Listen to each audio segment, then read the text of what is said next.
I am the one, the only Mike Mephistocups, and I am here to bring you 2019 Dojo Talk Podcast Award Show!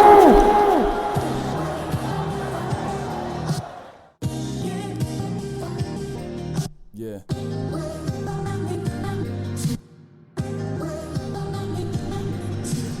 Living every day to define man's mission.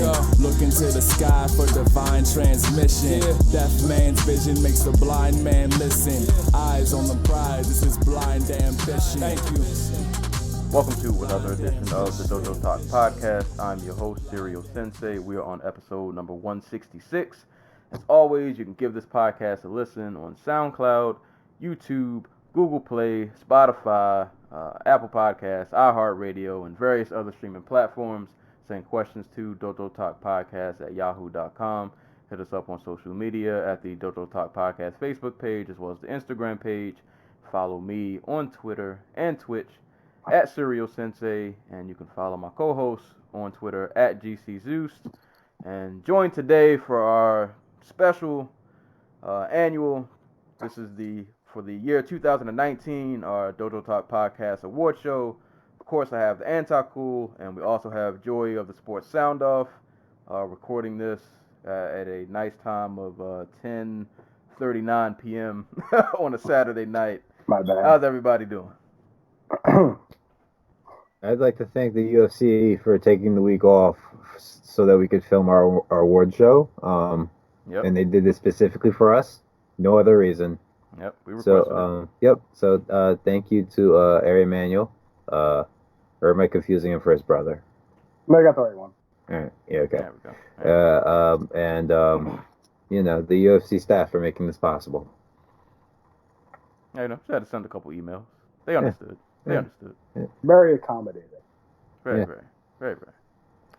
Well, Joey, how are you doing? How you doing? I guess I'm all right.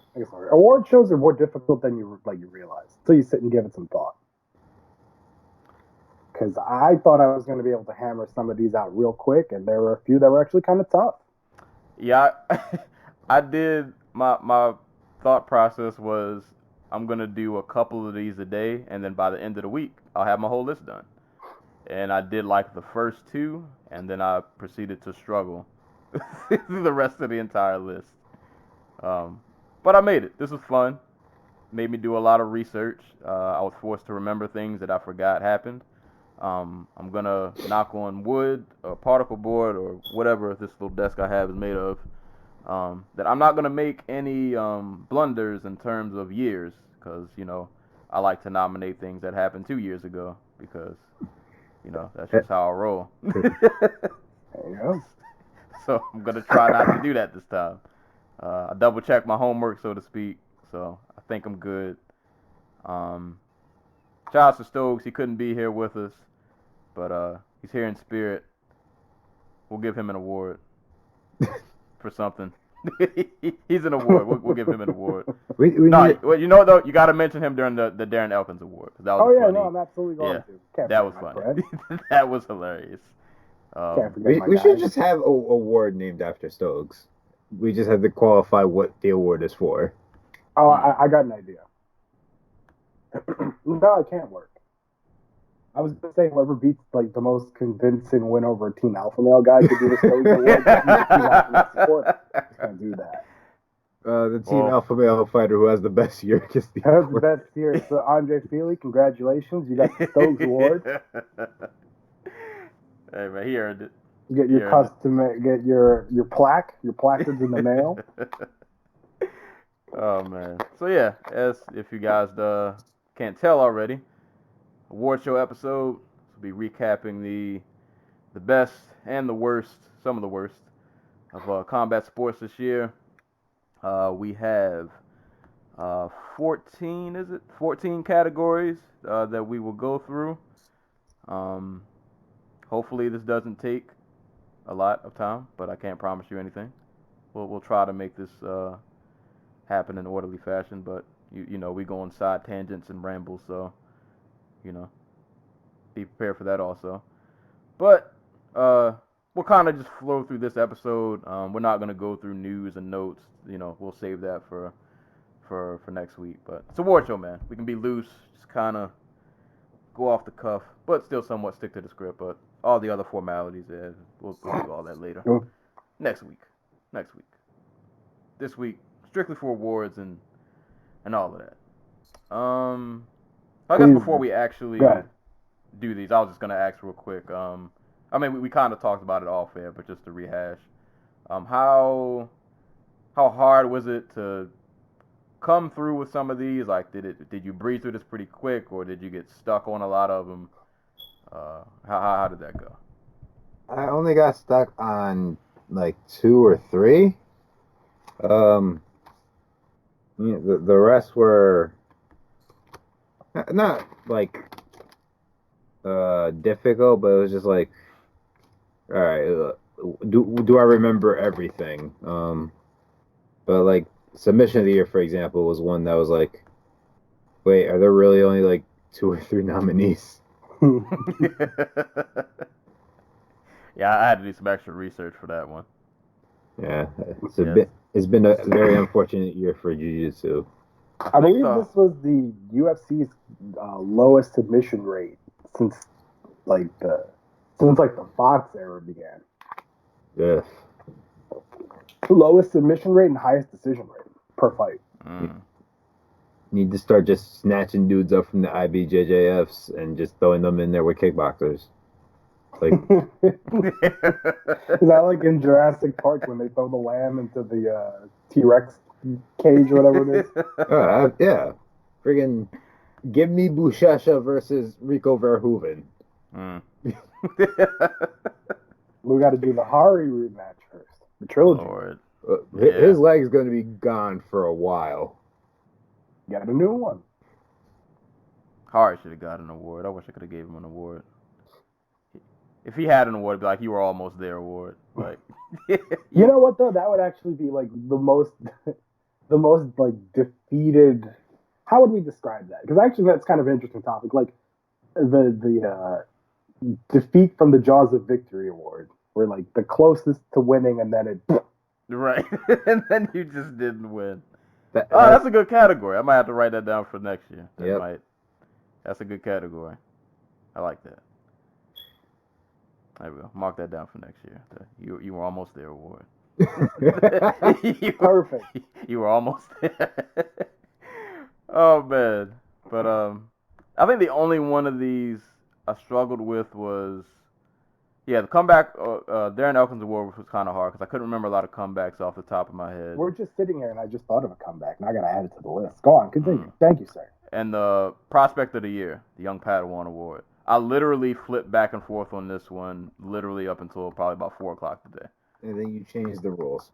Yeah. Well, and then I did. And I'll explain that when we get there. I'm not going to lie to y'all for the Young Padawan award. I'll probably accept any answer you give me. Because what is a prospect in 2019? I'm telling you. I told you. Yoel Romero is just reaching his peak.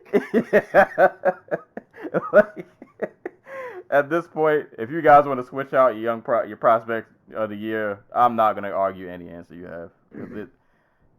Nobody knows what a prospect is. Yoel Romero. It's second prime. Some guys have multiple primes. Right. But no, this was fun. It was fun to do.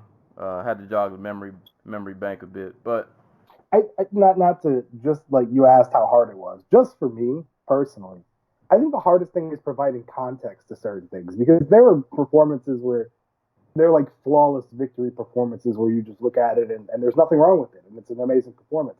But contextually, does it matter compared to the guy in the main event or the guy in the co-main or the guy fighting the champion? So there were that was a really difficult decision because everything has its own context and in MMA, everything kind of can be compared to one another.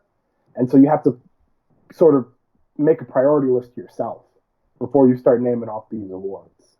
Right. So, because that was really hard for me with Performance of the Year because there were so many great performances that you have to choose what matters most to you. Great point. And I'm probably going to struggle with explaining some of my... No, I might be all right. I might be okay. Sounds like you got a lot of hot takes coming up. That was going to be my next question. Before before we get started, do you have any? Apparently, I know I have one hot take for KO of the year. Do you think you have any hot takes? Yeah. On yours. Got it. Okay, here we go. Only like the one I told you off air. That would be one. I imagine my fighter of the year, just the criteria I use is a hot take. So. All right. Well, I'm doing these awards in the way that I have them listed on the sticky note, which means we're pretty much going through the heavy hitters like right out the gate. So the way this will work, I will list or name the award. You can run through like your nominees or your runner-ups first, and then name whoever won the award, and then if you want to give a little spiel about why they won, you can give them a spiel, and then we will keep it moving. All right, so we're going to start off, like I said, we're going straight out the gate with the heavy hitters. No, I should have thought of what order we could do this in. Too late now, buddy. We're on the air. Yeah, it's too late. We're on the air, baby. We're live, as Jim Ross would say. Well, you know what? I just thought of it. You're the guest. I'm going to let you go first. Oh, perfect. But I'll introduce the award. So, okay. Kicking it off, Fight of the Year. Hey, Joey, show your bias right out the gate. There you go. Well, just because there's one real winner, but my winner is not the real winner. Like, my runner-ups were, I really, really, really liked, maybe it's hindsight, I went over my thing the night after UFC 245. I really liked Covington and Usman as a fight. Like, all jokes aside, I think if you make a fight, you would combine all of those elements of having a personal rivalry with what was a really great fight with a satisfying conclusion at the end of it, so to speak. So that was on my list. Israel Adesanya, Kelvin Gastelum, I'm imagining that's going to be everybody's fight of the year. Respect it. It kind of wasn't for me, because my fight of the year, it had to be Yoel Romero against Paulo Costa at UFC 241. Just because if you combined everything that makes me happy as a fight fan, that was it. That was it for me. It's like if you drew two guys up from my imagination to be MMA fighters, it would look like those two guys. And then if you said like, okay, well, what's the fight gonna look like? It would look like that, just like two cartoon slabs of beef slamming into one another at close frequencies. And then you throw in all the dick moves. Like a minute into the fight, you got both guys knocked down, and then a low blow, and then after the low blow, you got an eye poke.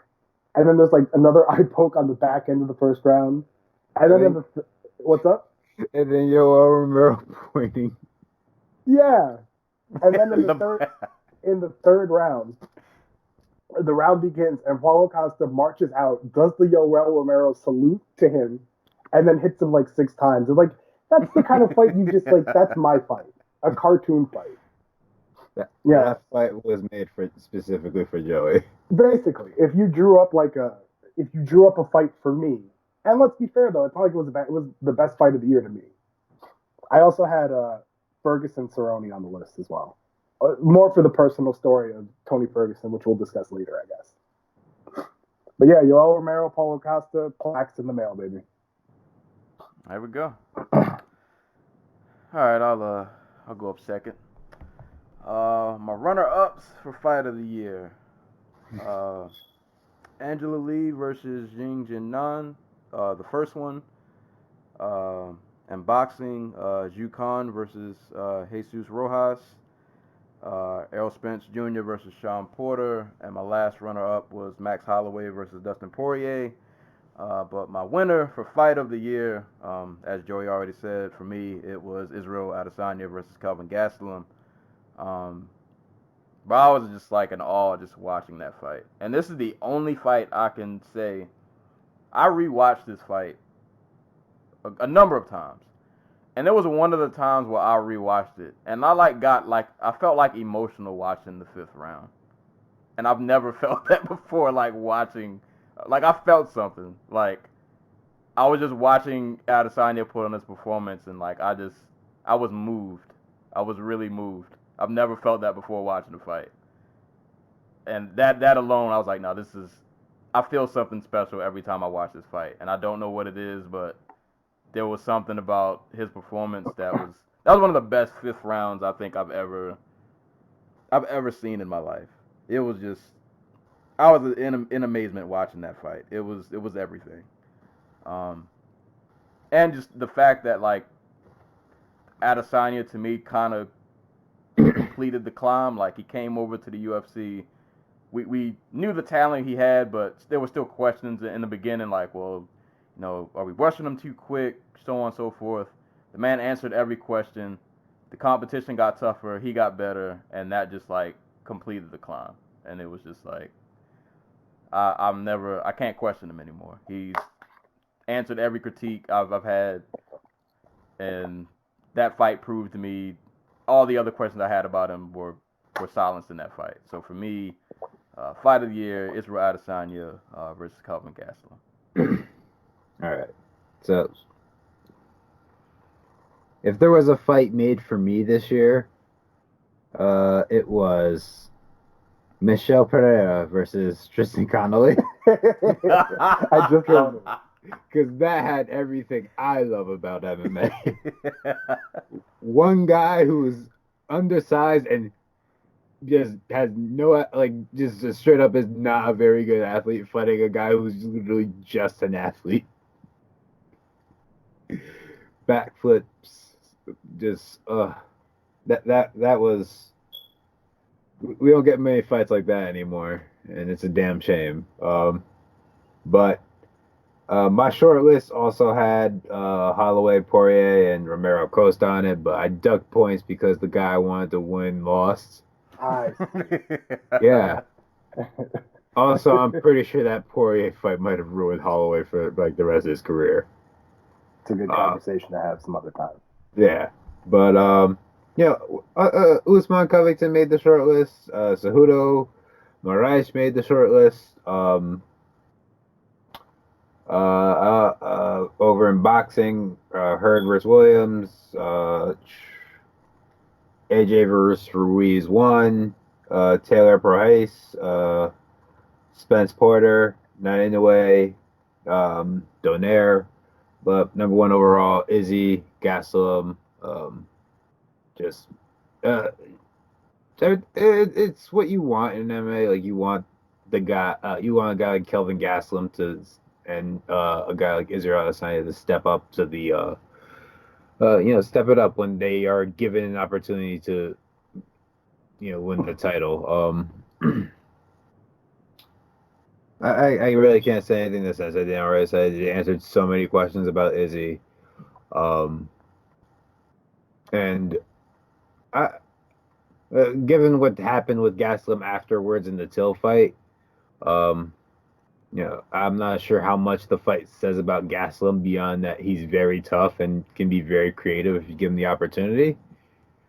But it was a performance that'll probably be the benchmark for Gastelum's career. So, and he just had a really solid career thus far. So props down for that. So yeah, no, great fight, best fight in middleweight history, UFC title history anyway.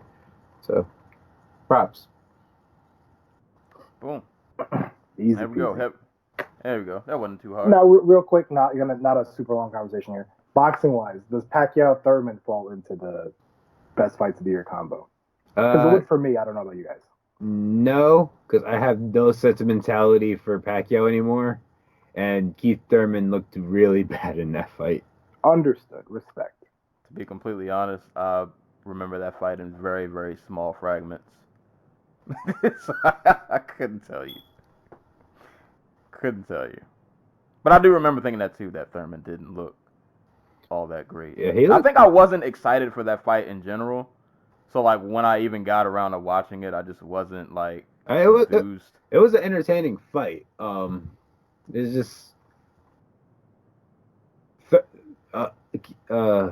I've always had like issues with Thurman's activity, but like he just shut off in that fight, if I'm remembering right. I do believe he broke his hand at some point. Yeah, that might have been it. I don't know, maybe I'm just a sucker for the old guy. Old dudes doing. I mean, that's why I gave them an award. There we go. That's why I gave them a category. Okay, I'm ready for a fist fight on that one. Legitimately. All right, moving on.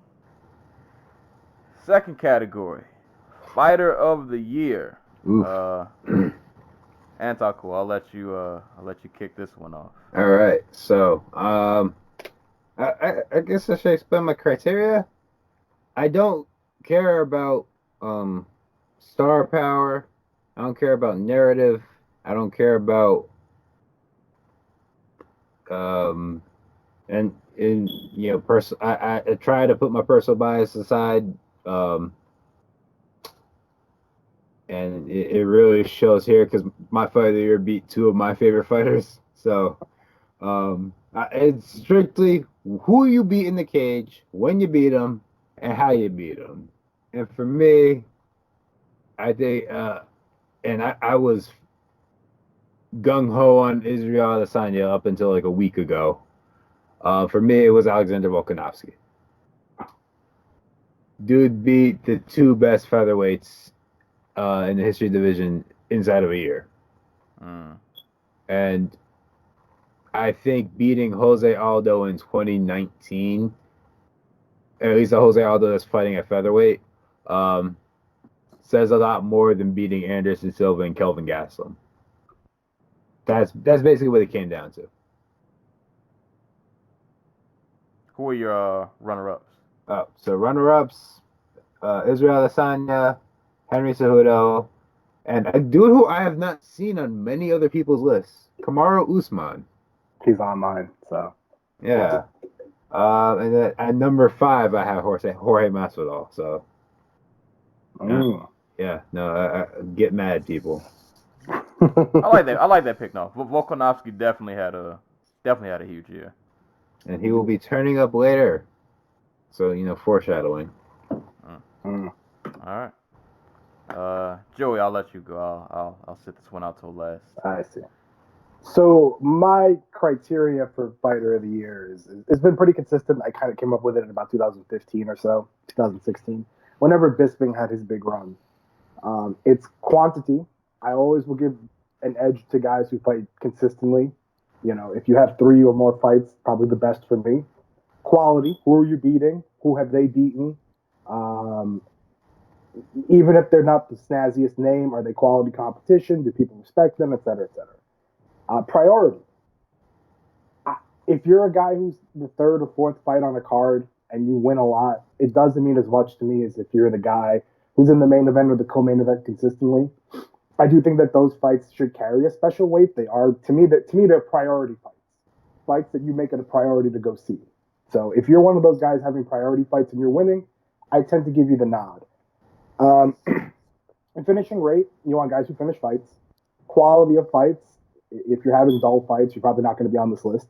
And story. I'm a sucker for a great story. Michael Bisping was a great story when he won it. Amanda Nunes was a great story the year that I had her as my fighter of the year. So I always try to keep it a little bit consistent in that regard. The story matters. Who you are matters. My runner-ups were Douglas Lima, Kamaru Usman, Israel Adesanya, Henry Cejudo, although I have them out of order, but Izzy would be number 2 because he fought more than Cejudo. And number 1, I have Jorge Masvidal. Quantity, I think we can agree that Darren Till's a great fighter. Ben Askren, quantity, he fought 3 times, so he's covered that. Quality, I kind of like Askren, Till, and Diaz a bit more than Anderson Silva, Kelvin Gastelum, and Robert Whittaker, just because I still don't know what's going on with Whittaker. I don't know what's left of him. So I think that kind of cancels out, although I respect anybody who has Adesanya there. Priority fights, he got 2 main events, and I think his 3rd fight was like the 3rd fight on the July card, which is a big deal. Finishing rate, finished all 3 dudes, and the story is pretty cool. I think the story matters here, so I can respect somebody looking at Adesanya's story as the guy who came in with the kickboxing background and the UFC signed him, and within like a year and change, he kind of ran through everybody. I have a lot of respect for that. But for me, Masvidal's story of being kind of the journeyman guy who's like the 4th fight on the card, rising up the rankings. He gets a main event spot where he's the opponent for the local guy and KOs him, and then he's the guy who's supposed to make Askren look good and he KOs him.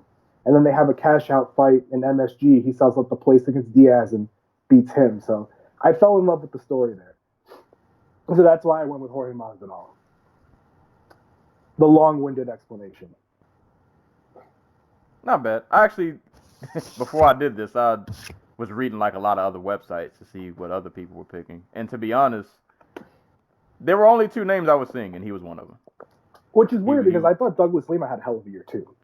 Yeah. Yeah. Shame on you if you didn't at least give Douglas Lima like a mention on your list, because he definitely had a year worth of note. I think that just comes down to like what quality is Rory McDonald now, you know? Yeah.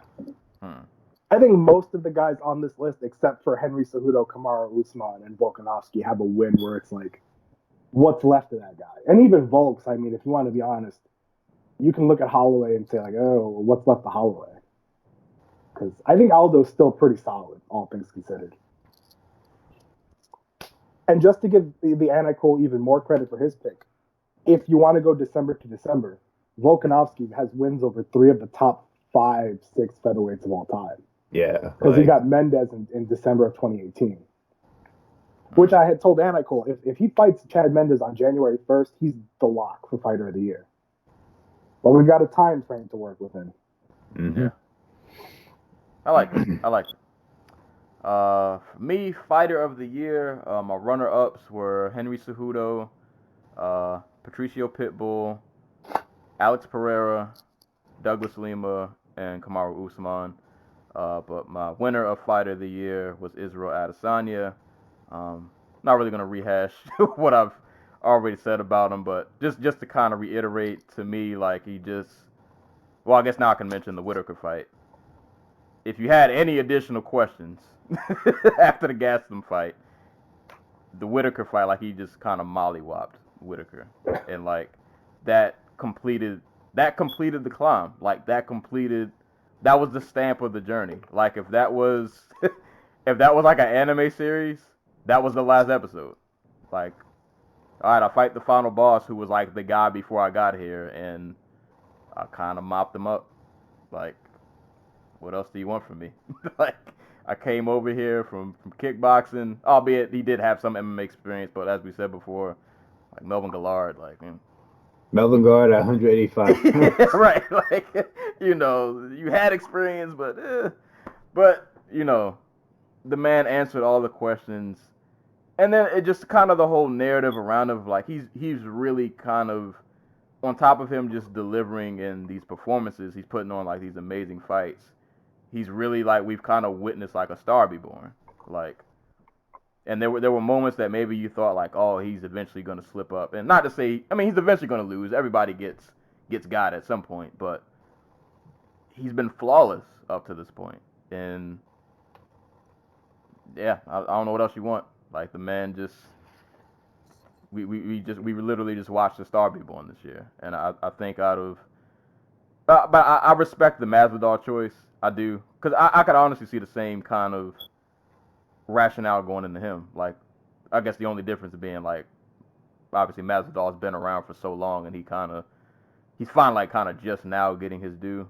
But I feel like him and Izzy just both kind of like broke out of nowhere, or not out of nowhere, but they just kind of really established themselves on the forefront of the sport. But like Izzy's, to me, like his performances have just been like amazing to watch. And captured the belt undisputed. So for that, I will have him as Fighter of the Year. So I'm gonna go back to back. I'm gonna do this KO of the Year because I know I'm gonna get roasted, and it's fine. I'm ready to get hit with shrapnel and tomatoes. It's fine. It's fine, guys. It's fine. Apparently, I have the hot take on this one.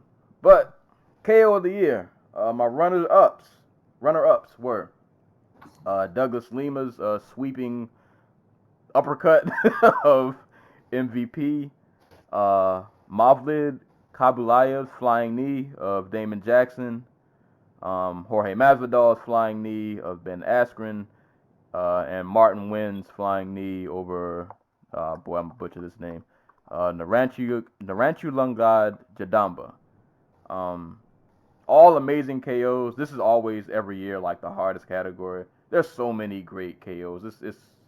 It's ridiculous. Like the MMA promotions in like the smallest country that you've never heard of probably has KO of the year, and we'll probably never hear about it because it just like wasn't on YouTube. But my KO of the year is gonna be hopefully I don't butcher this gentleman's name.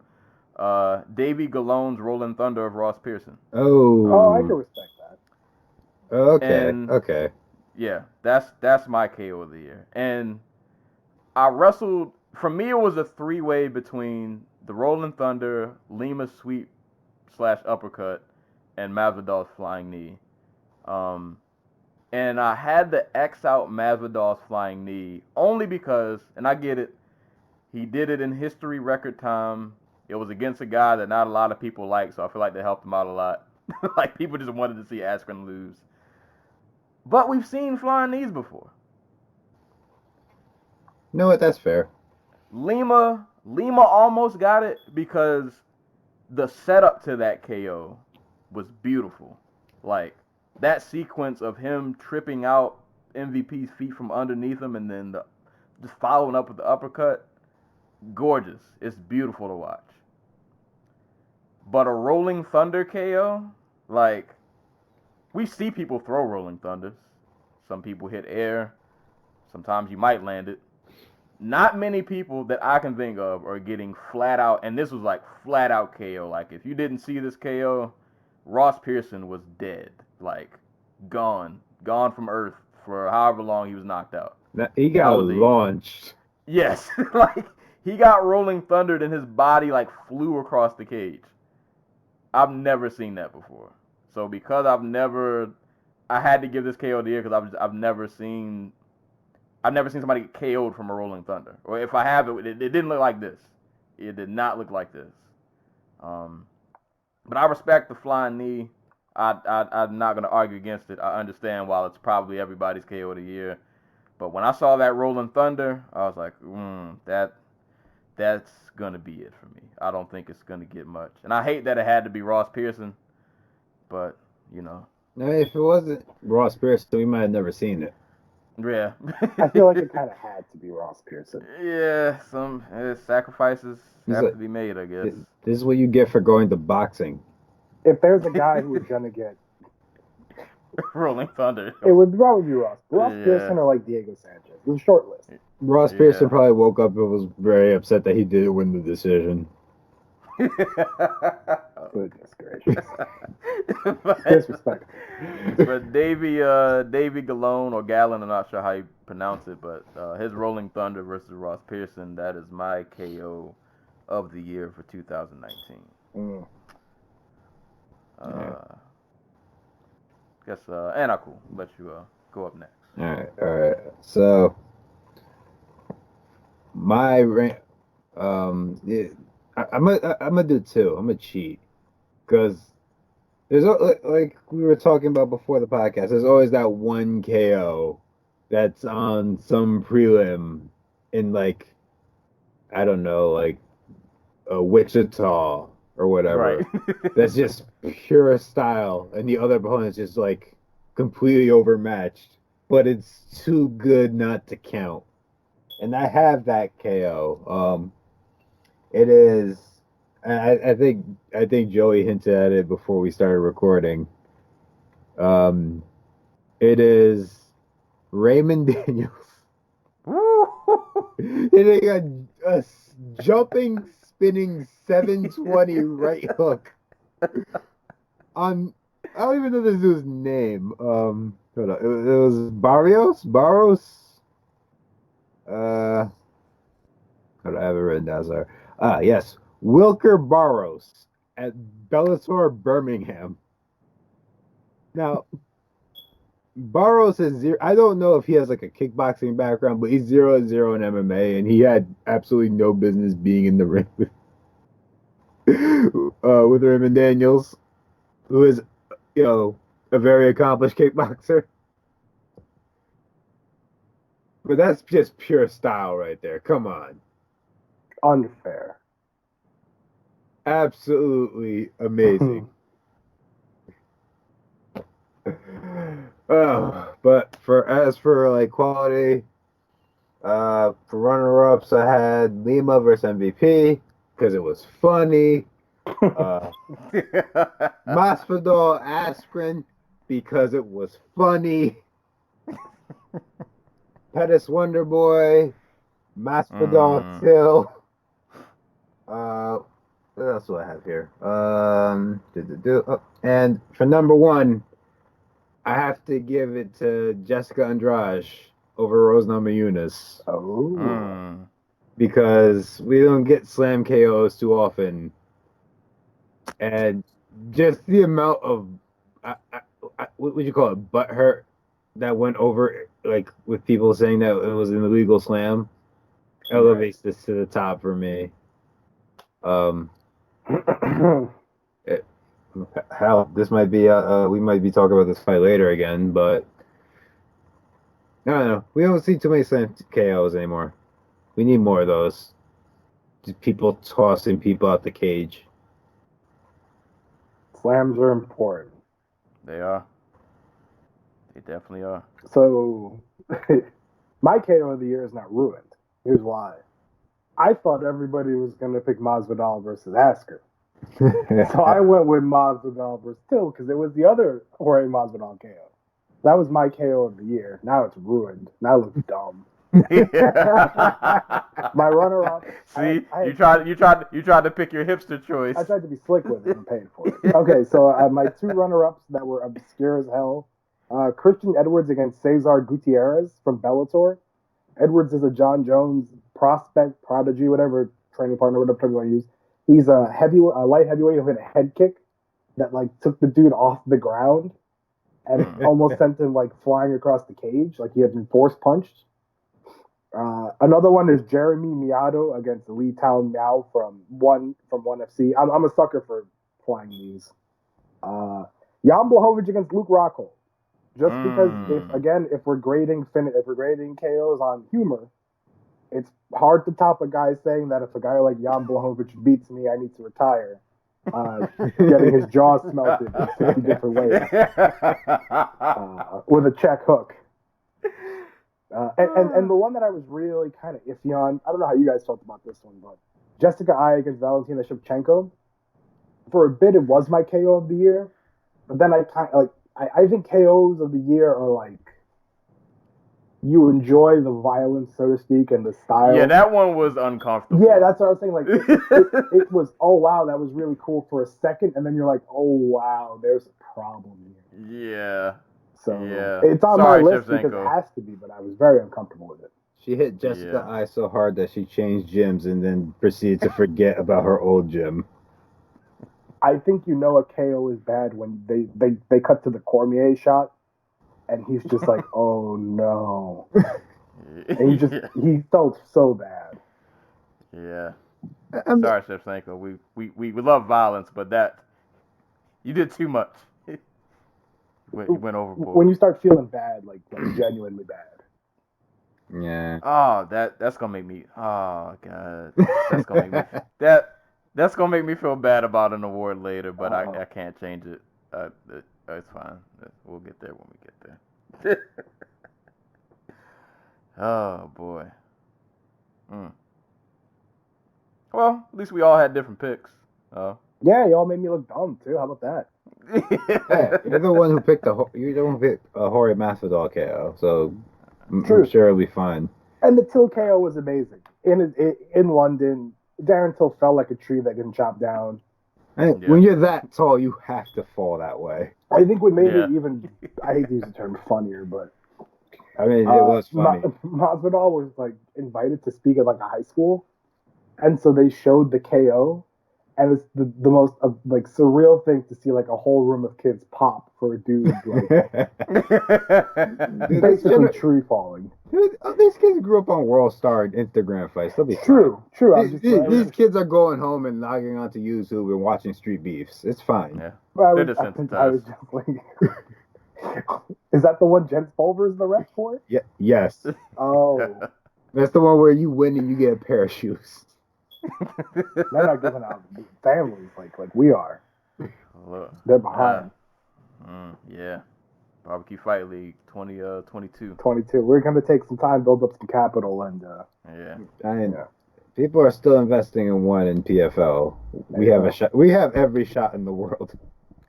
We're just gonna wait for when that UFC roster crunch comes. They gotta start axing dudes. There we go. They're gonna start doing 2 cards a week. I can feel 185 and up, man. We got you. BJ Penn's got a shot. You have a home. Does BJ Penn bring the farm sickle with him? Can he fight with that, or is that not? BJ. No, he has the wanted poster already. I don't. I will not be held liable for anything that BJ does. BJ is not a tough dad. He is a crazy uncle. Yeah. He's the irresponsible uncle that the mom doesn't want you hanging around. Now I'm actually thinking about this. Like, I think you just recreated everything. What if instead of weight classes we just have like family member categories? Like tough dad division, crazy uncle division, sauced grandpa division. Let's see what else we got here. Stepdad. Oh man. Eager to prove himself, stepdad. Sports dad division. There we go. Dad division. Just gets really upset, the little league coach. Soccer mom division. Oh man. We just created a whole empire right here. We did. We got to save this for off air. They're gonna take our stuff. Yeah. All right, let's keep moving. All right, Antico, I'll let you kick this one off. Submission of the year. You know what? I have 3 here, and they were the only 3 of note to me. But I also probably missed like a million of them. So if call me out on the ones I missed. So I have 3 listed, and I'm going to just choose one at random to be my submission of the year. So I have Andrew Tennyson's Gogo Plata from LFA 66. That's an honorable mention. I have Bryce Mitchell's Twister as an honorable mention. He gets points not because his nickname is Doug Nasty. I see. We deduct points for that here. And I have to give it up to the guy who used the technique of my people, Misha Serkinov, submitting Jim Crute via Peruvian necktie. Oh, God. Those are 2 of my 3, so we're in deep doo-doo. Not against Crute, man. Of course against Crute. Oh, my God. You know what? Joey, I'm going to let you go because I might switch my answer on the fly. All right. Well, I got Misha Serkinov against Jimmy Crute with the Peruvian necktie. Gary Tonin with a heel hook in 1FC. Put that on the list. And my winner is Bryce Mitchell with the Twister. You don't see it often. Just one of those weird things. And like Anti-Cool said, there were so many cards. There's got to be some dude who got like a weird bulldog choke kind of gimmick thing. I mean, didn't what's her face get one not too long ago? Yeah. In Korea, I forgot her name. It was like a side headlock. Yeah. Amanda Ribas? Not Amanda Ribas. See, if Super Fight League was still around. Oh, it would be nothing but bulldog chokes and like Canadian cripple crossfaces, rings of Saturn.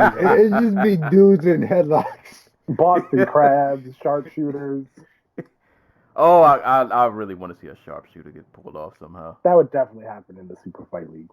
It's gotta happen. Some dude's just really into Bret Hart. Yeah. What if the guy taps him like he's not even like in pain, but he just going with it? Yes, like, yeah. Oh man, it's something about what y'all just said just juggled my mind. Now I'm deep to think about it. Like, well, then the guy who does the sharpshooter has the sharpshooter put on him, but he doesn't tap out, but they ring the bell anyways. Like, now we're going deep into wrestling lore. So go on, continue. Oh, all right, so I'm gonna do a real time switcheroo. Perfect. So all of these, my original submission of the year until about 2 seconds ago. Was Bryce Mitchell's Twister against Matt Sales, but that is now a runner-up. My other runner-ups were Demetrius Johnson's Guillotine versus Yuya Wakamatsu, Andrew Tennyson's Gogo Plata versus Weston Wilson, and Patrick Mix's Suliov Stretch versus Isaiah Chapman. I'm going to give this submission of the year, not because there were other submissions that were definitely better than this, but this is a submission that in 2019, people should not be getting caught with, but they do. Von Flu choke from Oven St. Preux versus Michal. Oh, I can't say this last name. Olyanchik, something like that. Oh yeah, Olyanchik. When you watch Oven St. Preux tape, if there's one thing you know to look out for, just one thing, you know it's the Von Flu choke. Like, you gotta know that that's the one thing. I don't know how people are still getting caught by this, but it's happening. In all fairness, he made Michelle, or how the hell you say his name. He made him put his arm over his head. He just grabbed it. He's like, no, you're gonna try to guillotine me. But it's just like, it's the spot, brother. It's like it's like it's a special move that you know he's gonna do when he gets his energy meter charged up, and like and like dude's just still getting caught with the fact that Oven St. Preux is still pulling this off. I'm giving him submission of the year because I just feel like people shouldn't be getting caught by this anymore, but he's still pulling it off. So I'm gonna give Oven St. Preux Von Flu choke submission of the year. All right. I'm kind of surprised none of us put Maya Askren. I thought about it, but I also did not see that fight, so I can't even. I would be lying to the audience. I'm not gonna lie, that did not cross my mind at all. I thought about it, I just never saw it. Guys are awful. How dare you disrespect Damian Maya like this? I wanted you to give me one reason to stay up. That fight was great. One reason to stay up to watch the Singapore card. That fight was great. Headlined by Maya Askren. No, I'm not listening to it. Sorry. Y'all don't pay me enough. Go back and You don't pay me enough. Respect old man Maya, man. That fight was great. You don't pay me enough. None of you pay me enough for this. All right, I'm gonna head off the next one. Another big award, Performance of the Year. This was actually pretty hard. I kind of flip-flopped on this one for a while too. And I'm not gonna lie, Antarco, you almost made me switch my pick, but I'm gonna stay firm in what I have. My runner-ups were Alexander Volkanovski versus Max Holloway, Patricio Pitbull's performance against Michael Chandler, Cedric Doumbé's performance against Farouk Grigorian, and Jack Hermansson's performance against Jacare Souza. Wow, I did not even remember that one, but that was really great. Damn. That was actually the first one that popped in my head. Damn, you stole mine.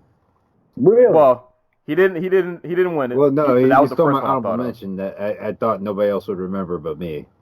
Oh no, I remember because that one hurt my heart because I love Jacare, and I was like, he's really getting bested by a guy named Jack. A guy named Jack is beating up Jacare. What is this? But my performance of the year is gonna go to Kamaru Usman versus Tyron Woodley. Dude, he mopped the floor with this man for five. Like, he just. I wasn't surprised that he won, but I didn't think it was gonna be such a paddling. Like I thought, all right, we'll get some competitive moments out of Woodley. He might crack him hard one time, or he might stuff a takedown or two. No, like, Usman really bullied this man for 5 rounds. And I get it, like, Woodley has shown that he's not the best when you're able to pressure him. But I didn't think he was gonna get ran over like that. Like, Usman really big broed him and just took his belt. So I'm gonna give Usman, because I wasn't expecting that fight to be such a wash. But I gotta say, boy oh boy, Volkanovski was so close. Like, he was right there, man. I really wanted to give it to him, but I wanted to stick firm with my first choice. So I'm gonna give it to Usman over Woodley, but Volkanovski was right there, man. He was right there.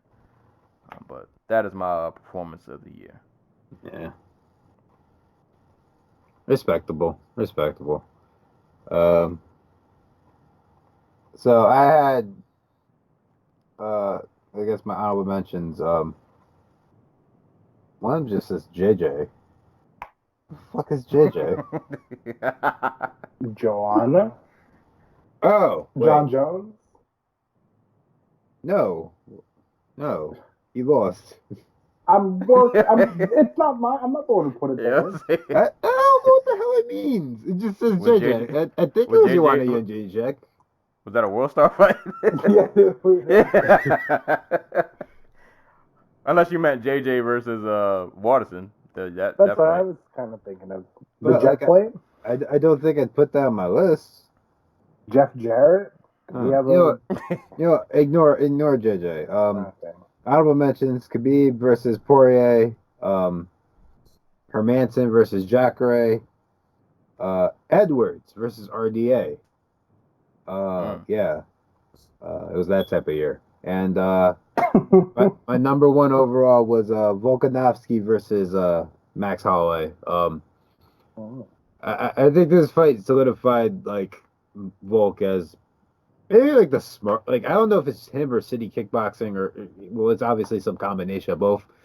Just like the smartest team currently operating in MMA, where I don't think anybody went into that fight thinking that he was going to employ the game plan he did, where he was going to just take away Max Holloway's jab, which is one of the best jabs in the sport, and just make him pay for trying to throw volume. All while leading. Like not only was he able to counter, but he was able to lead at certain points of the fight and just like do it out through Max Holloway. It's just insane. So I that's like an all-time great challenger performance from my eyes, like just absolutely incredible. So props to Volk. Both just had amazing year. Excited for 2020 for him. Hopefully he heals up soon. So I don't think there's anything wrong with those picks. My runners up, I suppose.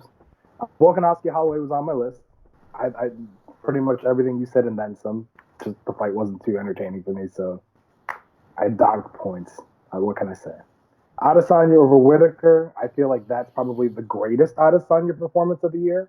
You know, the Gaslam fight was one of the best, but obviously he got hit a lot in that fight. And this fight was like a clean, almost Anderson Silva-esque run through of a very, very quality opponent. This one may be more personal, but I have Tony Ferguson over Donald Cerrone, and here's why. It's easy to forget that like a month or two before that fight, we were worried if Tony Ferguson was even okay. Like, never mind fighting okay, but just like okay in life.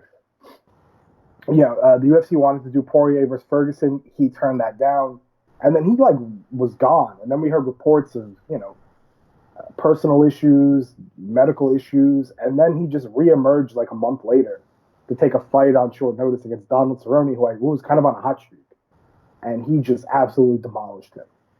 So that one was on there. Maybe that's a little more personal than just pure fight performance, but for me, it was a combination of both. My performance of the year, I have Henry Cejudo over Marlon Moraes. I think that if you combine all of the aspects of that fight, Cejudo going up in weight, the quality of the opponent, the stakes in that fight, for me, it's the performance of the year. Technically, I respect if you have a more technical choice. Personally, I understand why. But I think this was, to me, it was the one performance. If you ask me to name one performance that stood out from 2019, this was it. Getting wiped out in the first round, has a tremendous recovery in the second round. You would have known it going into that first round, going into the second round, but it was like Cejudo just sucked the momentum away, and he did it basically just by, as Deanna Cole did on our post fight. He was just not going to be outwilled. The fight was going to happen on Cejudo's terms, and where Cejudo wanted it to be. And maybe that's not the most technical way to do it, but there was a lot of technique involved, while also just kind of basically saying, you're going to fight where I want you to fight, and if you don't like it, you're going to have to do something about it. And then to finish the job, become a double champion, that's my performance of the year. So, that was a scary ass performance. So I can see it. Right. Yeah, no, like dude just decided like in the 4th minute of the first round after like getting his ass beat, he's like, you know what, this dude can't hurt me. I'm gonna just go hard as fuck. When I noticed that large head getting hit, but he wasn't like dropping, I was like, oh. No. All these years I've been hyping up Marais is about to go out the window. And Leanna Cole and I talked about this. We all talked about this on when we did that was such an awesome card anyways. But that podcast where we talked about after the fight, where it's 1-1, and Mark Henry is talking to Marlon Moraes like it's 3-0, and he needs him to step up because they could like sense that the spirit was gone. And he's like, your mom cleaned floors for you to take, like, for you to fight. You're just going to, like, lose it now. And it's like the third round. But that's what Cejudo was doing. And to me, that's like, when you can beat a guy but also almost take their spirit away from them, that's a special performance to me. So, Henry Cejudo, Marlon Moraes. All right. Respectable. I like it. I think we all have good choices. I like it.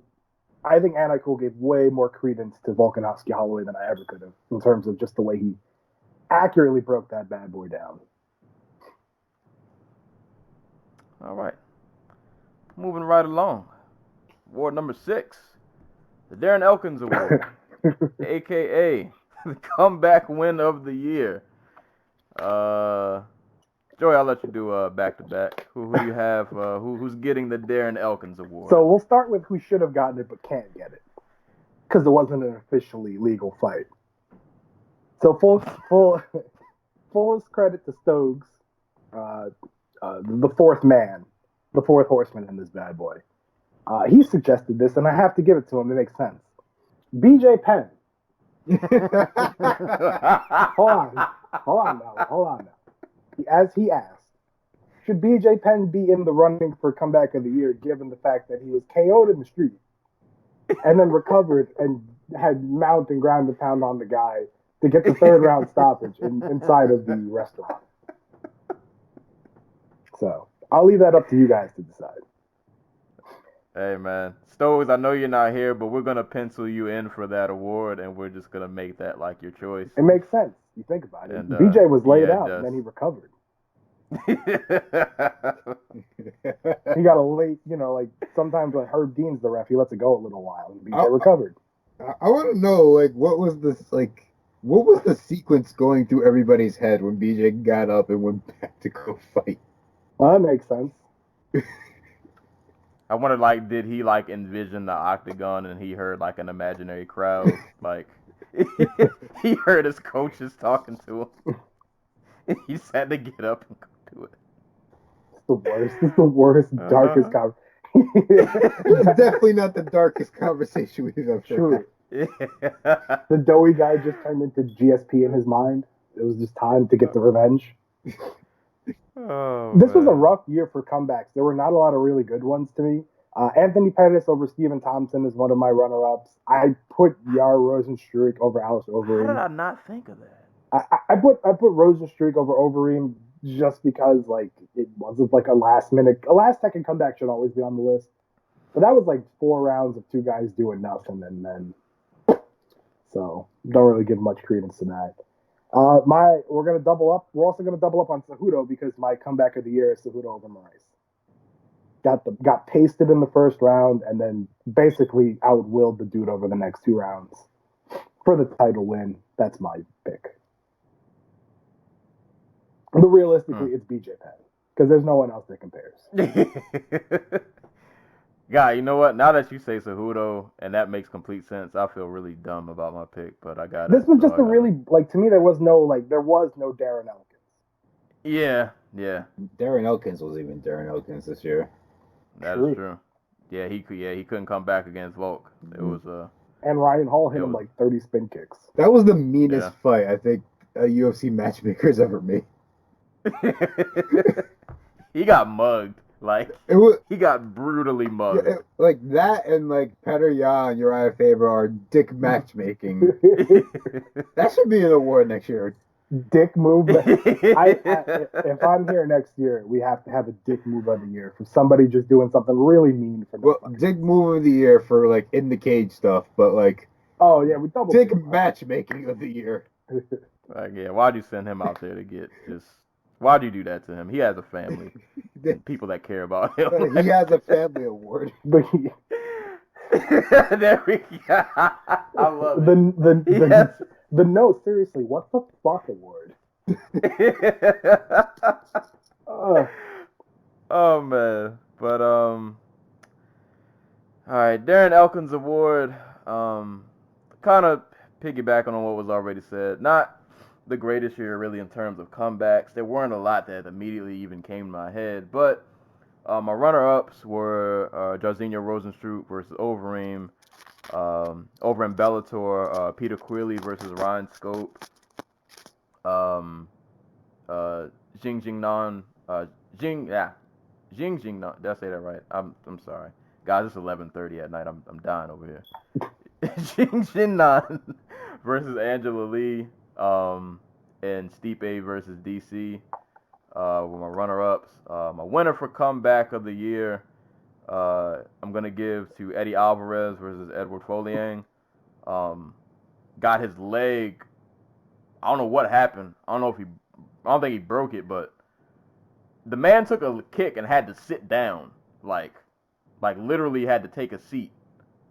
And considering just what happened to Eddie already in one, like he came over, he lost his first fight, ended up being an alternate. I'm not an alternate. An injury happened, so he got a chance to kind of have his shot at redemption. Comes out in this fight, starts off losing. It's looking like it's about to be a repeat of his first fight, and we're all about to be sad again. Gets his leg buckled, and then ends up turning the fight around and wins via rear naked choke in the first round. So I'm going to give Eddie Alvarez my Darren Elkins comeback win of the year. You can go, Joey. For what? For next. Oh, upset of the year? Comeback. I did my comeback already. Oh. He did his already. Oh, did you? God, I am dying. What was it? Yeah, I know. What was yours, Joey? I forget. Cejudo Moraes. All right, it was Cejudo Moraes. All right. So, I'm remembering things now. Okay. Overeem Rosenstruck was a runner-up. Cejudo Moraes was a runner-up. I completely forgot about the Eddie Alvarez fight where he just had the one leg for some reason. But I'm gonna throw that as a runner-up. I'm surprised neither one of you mentioned it. DC versus Miocic. Oh, that was on. I had a runner-up. Yeah, there we go. See? I totally forgot about that. Yeah. DC, he hurt Stipe several times throughout the first 3 rounds of that fight, and then apparently they had been working on it in training camp, and Stipe forgot about it for 4 rounds, but he decides to go to the body of the man who freaking had to give up on his dream of being an Olympic wrestler or competing in the Olympics because his weight cut was so bad that his body shut down.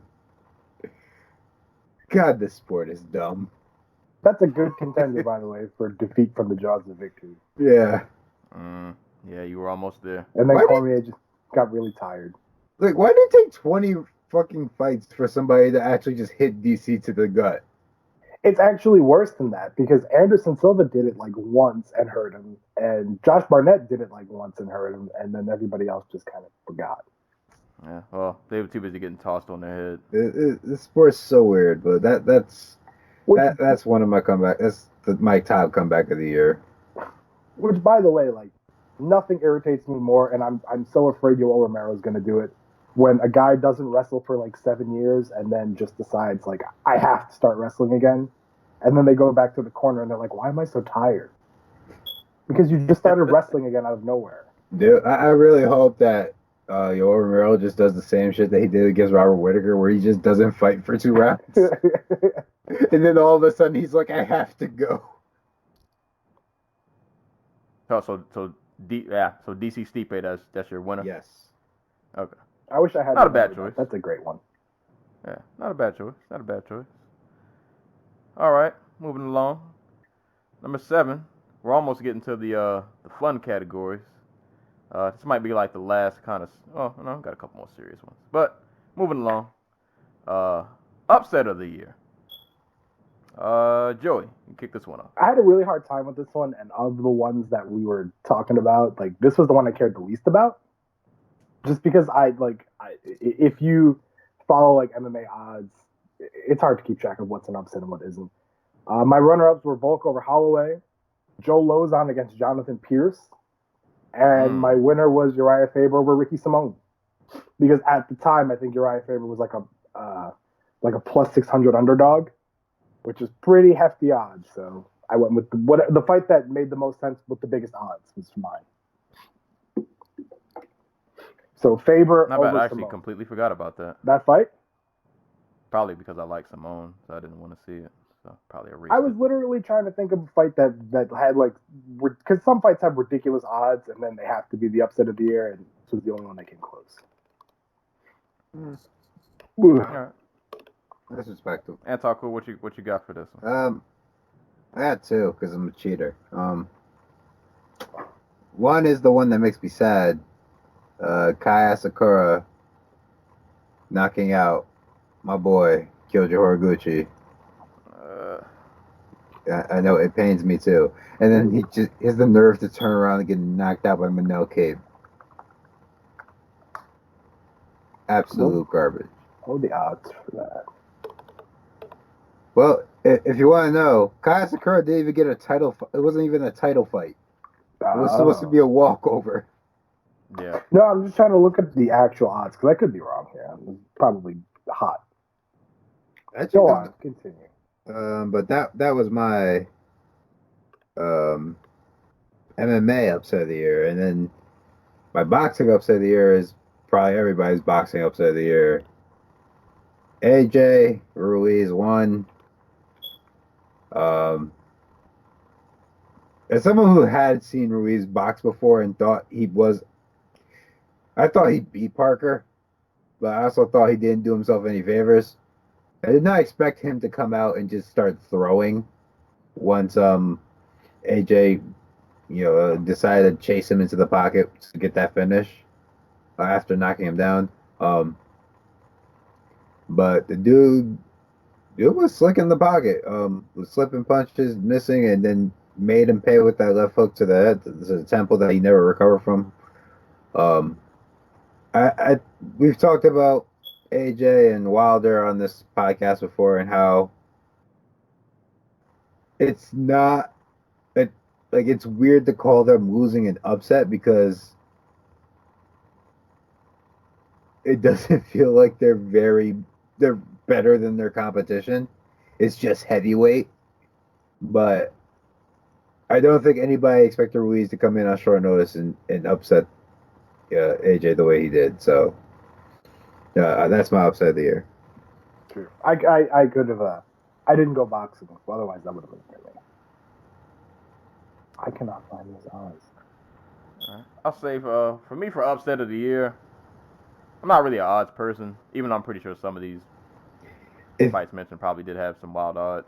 So I just went by like. I'm sorry to cut you off, but I didn't find odds, but I did find the Topology predictions page that had 338 predictions. You want to know what percentage picked Asakura? Like 1. Oh, we should 3. It is 1%. Damn. And I ruined my own thing because Kama Worthy over Dominic Smith was apparently like a big odds difference too. So there you go. All right. There you go. Yes, yeah. I didn't do mine based on odds. Mine was just kind of shock factor. Like, oh, he won, but he shouldn't have won that. Gotcha. No, that's probably how you should do it. Yeah. Like glitch in the matrix. My runner-up for upset of the year were Tristan Connolly over Michelle Pereira. Upset that I don't even know if a lot of people know about. Christina Brewer over Urena Bars. Well, that's not upset. It's a robbery. Yeah. But they gave her the win, so. But yeah, that one, that was the thing that happened. I listed this as an honorable mention, even though I don't really consider this much of an upset. But Timothy Nachukin over Eddie Alvarez. I wasn't actually really shocked that Eddie lost, but I still just threw it on the list. My last runner-up was Anthony Ruiz, of course, over Anthony Joshua. But like the anti-cool, my winner for upset of the year, Kai Asakura over Kyoji Horiguchi.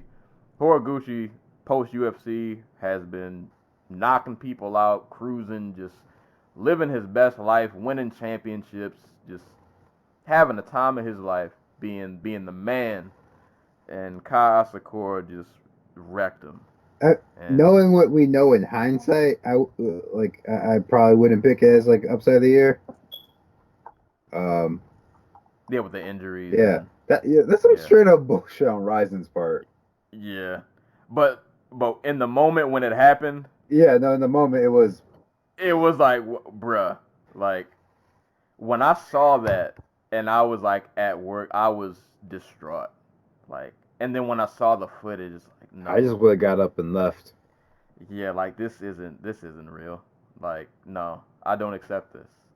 Like you remember like in the Matrix when Neo found out he was the one and they tried to shoot him, he just said no. Like that's what I wanted to do. Like at the screen. Like no, it's not real. Alternate reality.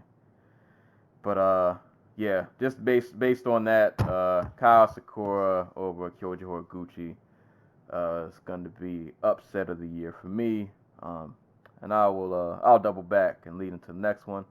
So I'm actually proud of myself that I thought of this award because I feel like the older fighters deserve love too. I wanted to give them an award that they could be recognized for. So the next award is the Get Off My Lawn Award. This award goes to an elderly fighter, quote unquote, whatever is elderly in your book is up to your discretion.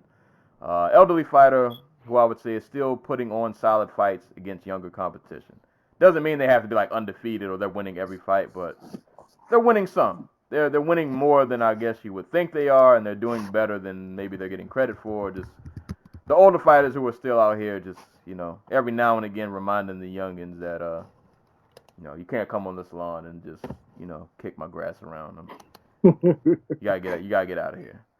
So my runner-ups for the Get Off My Lawn Award were Mervyn Manhoof, who was quietly like 3-0 this year, Manny Pacquiao, and Damian Maia.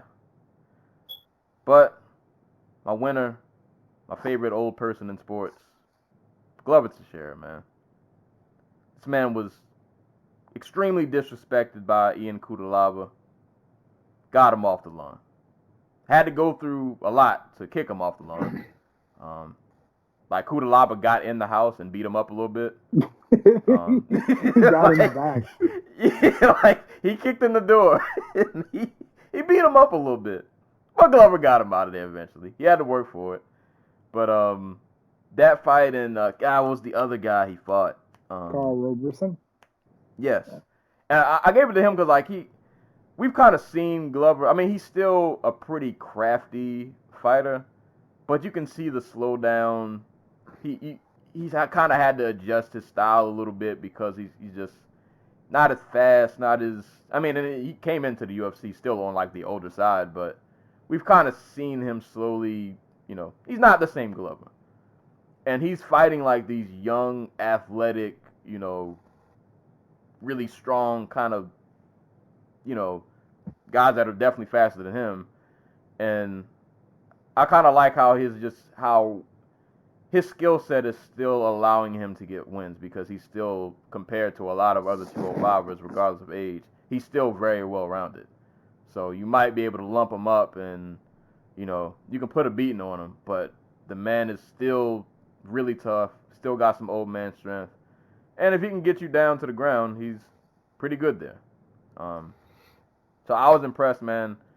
Old man Glover's still out here kicking young dudes off the lawn, even though they're being disrespectful.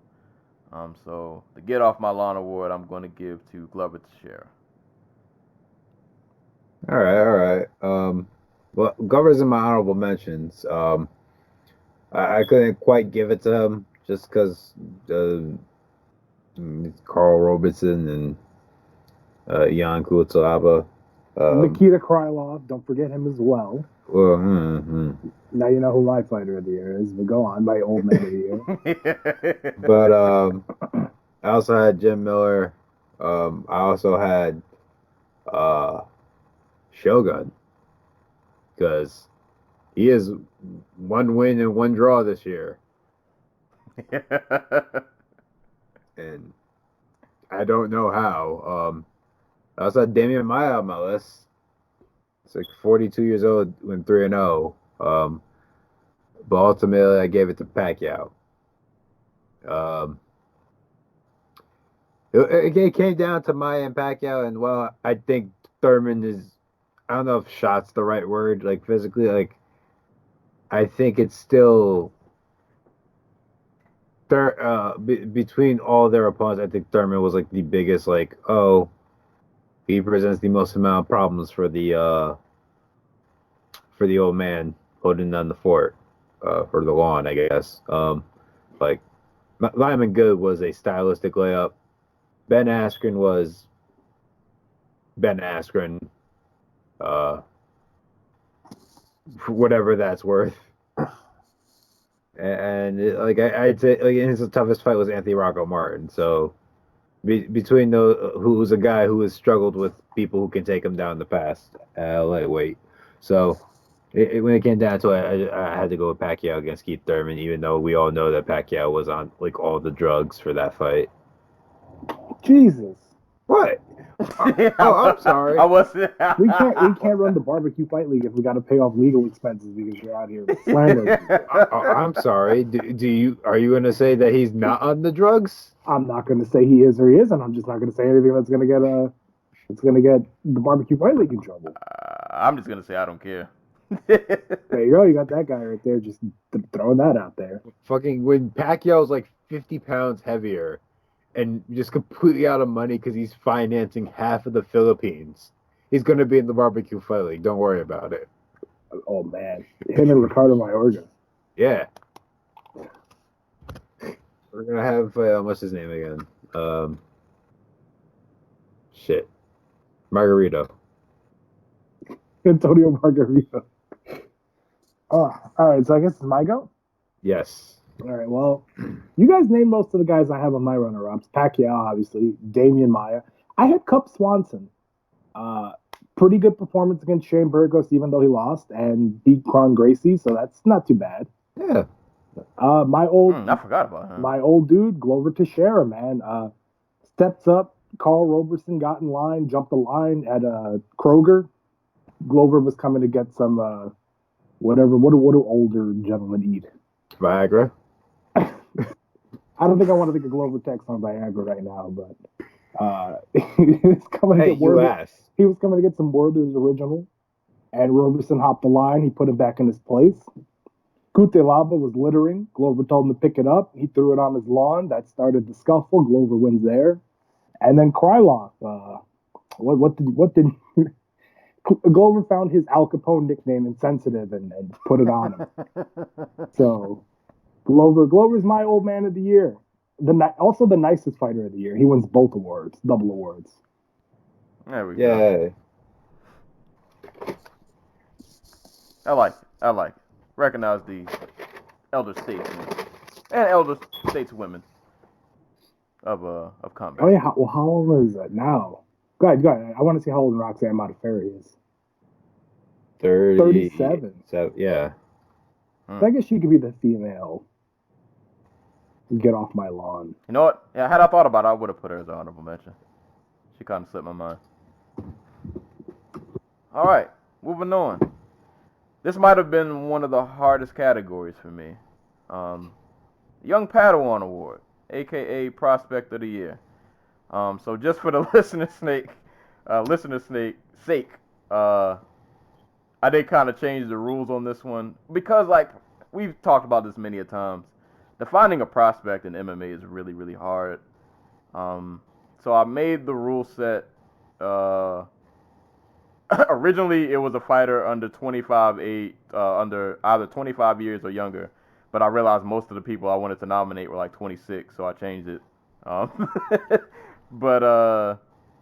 26 years or younger, who impressed us the most this year, and who we expect some big things from next year. And the stipulation I put is that the fighter cannot be a champion of a major organization. But I'm going to be honest, like, because prospect is so hard to define, I don't really care what your answer is. It's when I was researching this, I was realizing, like, I still don't know what a prospect is. Like, this is really hard to answer. So my criteria for me, what I tried to kind of narrow it down to, I tried to adhere by the age, even though I went up a year for some of these people. So I tried to go by age, 26 or younger. I more so tried to make it as prospect in terms of they're a newer face and somebody who's not too high in the rankings. But even with that, I still kind of, because some prospects come in to whatever organization and they might shoot up to the top really quick.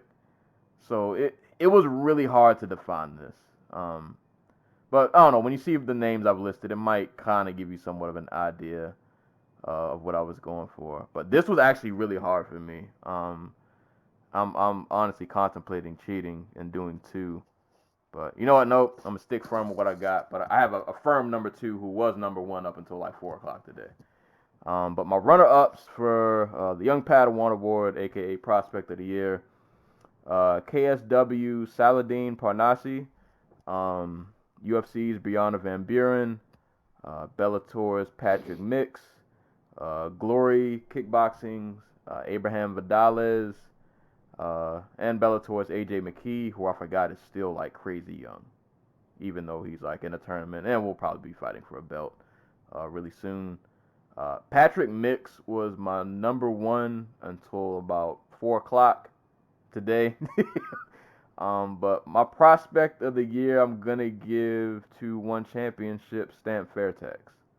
And I'm kind of cheating, but kind of not, because I said that she can't be a champion, and she is a champion in one under kickboxing and Muay Thai, but she's not a champion in MMA. She's a double champion. Yeah, she's a double champion kickboxing and Muay Thai, but in MMA she's just 3-0, 4-0. I think she's 4-0 now. For 4-0, but she's fought 3 times this year. This was really, really hard. I was bouncing back and forth between her and Mix. And I think the only reason I gave Stamp the edge is because and you could probably make this the opposite argument for Mix, is that for Stamp, like, her striking pedigree is so good. But even in her MMA fights thus far, like, she's shown that she's a well-rounded fighter. Like, obviously on the feet, she's a problem. She gets you in the clinch. You're getting kneed up. She's a great striker. Obviously, her Muay Thai has translated pretty well over to MMA. But I was impressed that in pretty much most of her fights, she's found herself on the ground and has either found a way to get up, or even in some of her wins, because she has a submission win. So to me, and she's only 22. She's crazy young. Yeah, she is crazy young, and to be that young and that talented, like, she might be a star for one. I'm not even gonna say might. She's gonna be a star over there. Like, that kind of talent, she has no choice but to go upward. She's gonna be fighting Angela Lee, the likes of like an Angela Lee or a Jing Jingnan. Like, those fights are gonna happen at some point. She's that good. I wanted to give it to Mix so bad. I was really impressed with Mix. I kind of felt the same way about Mix that I did about Stamp, is that I think Bellator might have a potential like star on their hands, especially in that division where that belt is kind of just wide open now. He literally might creep his way up there, just choking people out. But I gave it to Stamp just because I think her overall skill set is a bit more well-rounded. As for Mix's, not saying his striking is bad, but we know the jiu-jitsu is the bread and butter. Like, that's where the money's being made. He's grabbing a hold of you, and if he gets a hold of you, you're probably getting choked out some kind of way. But Stan Fairtex, 3-0 this year in MMA, also a Muay Thai and kickboxing champion. Talent is through the roof, and at that young of age, at 22, to be that talented, I had to give her my Young Padawan Award for Prospect of the Year. All right, solid. I had a lot of the same people on my list that you did. Patchy Mix is a runner-up. Nasrat Hakparas is as an honorable mention. and Edmund Shabazian. Yeah. Yeah, Forgot about him. yeah. He's my number 2. But topping my list is I might have picked him last year. Actually, now I think about it, is AJ McKee Jr. He's like 24 years old, 16-0.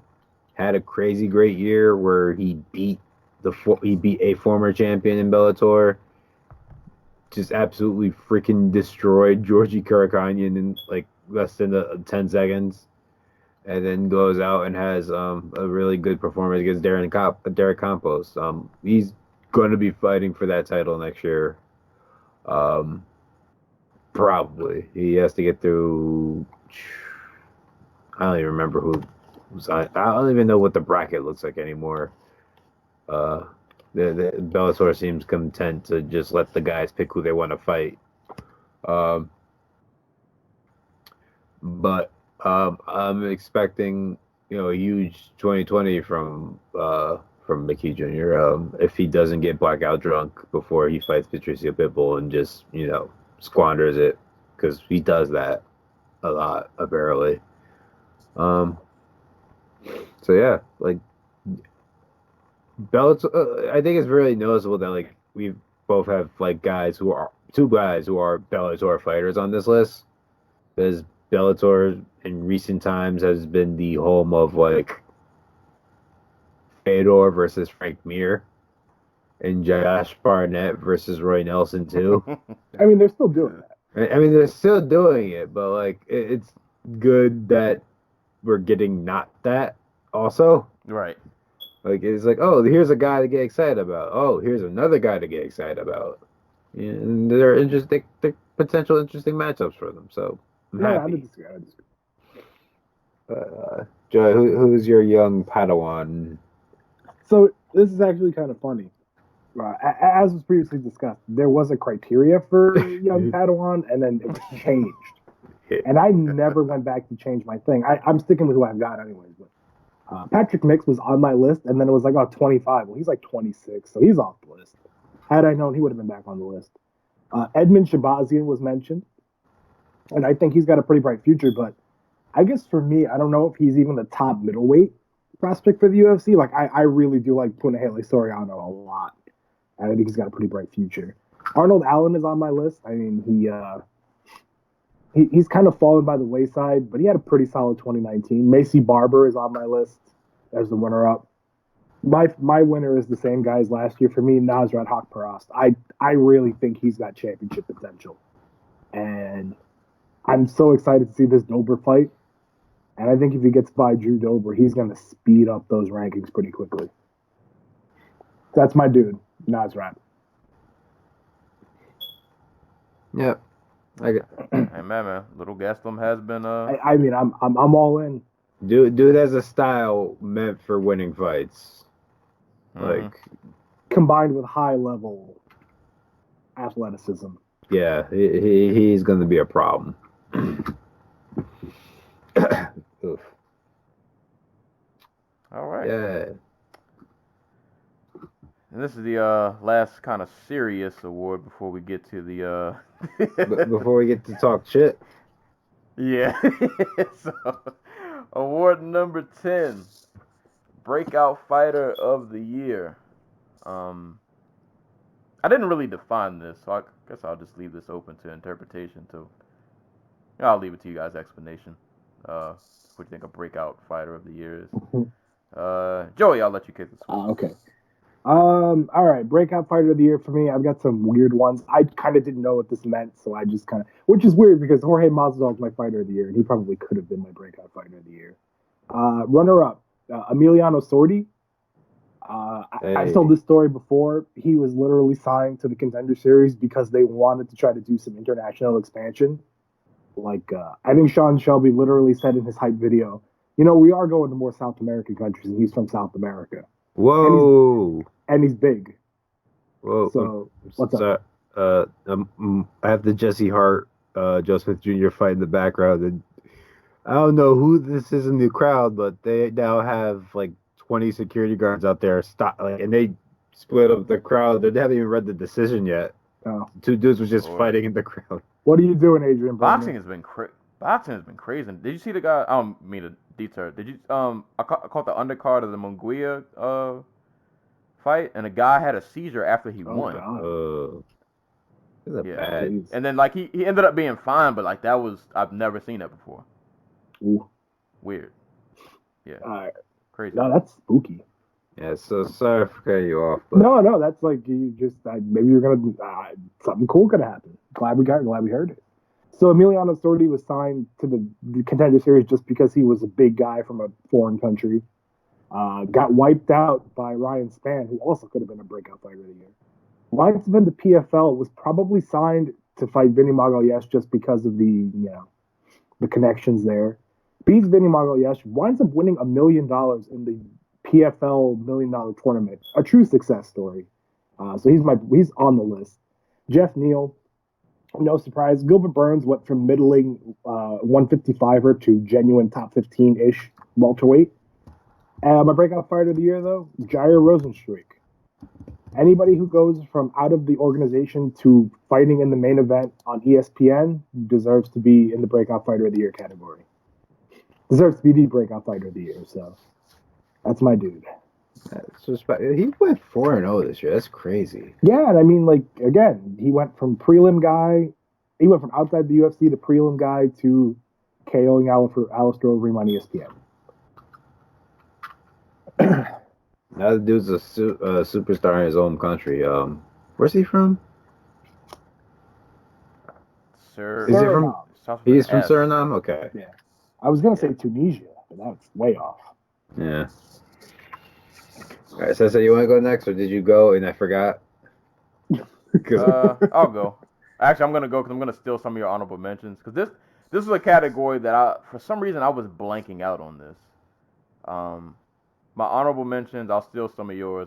Jeff Neal, who I forgot to list, but he's definitely an honorable mention. Jeff Neal was an honorable mention. Weili Zhang was an honorable mention. Totally forgot her. Whoops. The disrespect. I know, I feel bad. Jairzinho Rosenstruik, honorable mention. I don't know if he makes sense as an honorable mention or if I should have put him on the list, but I also had Israel Adesanya. But doesn't matter because my breakout fighter of the year is Jorge Masvidal. For the fact that, kind of like we've said about him before, the whole, like if you've been in the know about Masvidal, like, you know, like he's just been around the fight game for a long time, man. This dude has been out here just putting in work, you know, had some big fights in Strikeforce, never unfortunately like got the title. Managed to always just kind of keep himself relevant and in conversations, but he finally, I feel like this year, like everything just kind of aligned, like kind of like we spoke off there. He won the big fights that he needed to, and it was just he did everything at the right place at the right time, and against I think the right people. It was just like a perfect storm. Like everything just kind of aligned for him, and it just felt like his status just. I think out of a lot of other fighters who might have even had like better years on paper than him, I feel like his status just elevated. Like he went from just kind of, obviously a really solid, still like top level fighter, but I always felt like he was a guy during his career who never really got like his just due, which maybe could somewhat be on his part because there are probably fights that he's probably lost that I think he probably should have won due to him just sometimes he would coast during fights, but that's another issue another time. But no, everything just aligned for him this year, and he was able to seize the moments. He lived up to all the big moments he needed to, and him just that knee of Askren just kind of took him over the top. Like I was seeing people who don't follow MMA that closely knew who he was after that. Like he was starting to become a name. Like I could come to work and they'd be like, "Oh, did you see the Masvidal fight?" Like people who didn't normally watch MMA knew who he was. So I'm gonna give Jorge Masvidal my breakout fighter of the year. All right. So we're, oh no, you didn't go yet. All right, so I got to go do something real quick. I'll be right back. It's not gonna take too long. Okay. All right. I'm plow ahead. Plowing ahead. It is midnight and I am dying. So I have a bunch of runner-ups here. This is actually kind of like interesting. Someone who might have been on this list but kept coming up short was Maria Rodriguez, who, for whatever reason, just could not hold it together for 15 minutes to win whole fights outside of the Tisha Torres fight. So she was an honorable mention. Up at heavyweight, we got Augusto Sakai, who's an honorable mention. Just freaking went from the Bellator prelims to beating Andrei Arlovsky. So he's an honorable mention.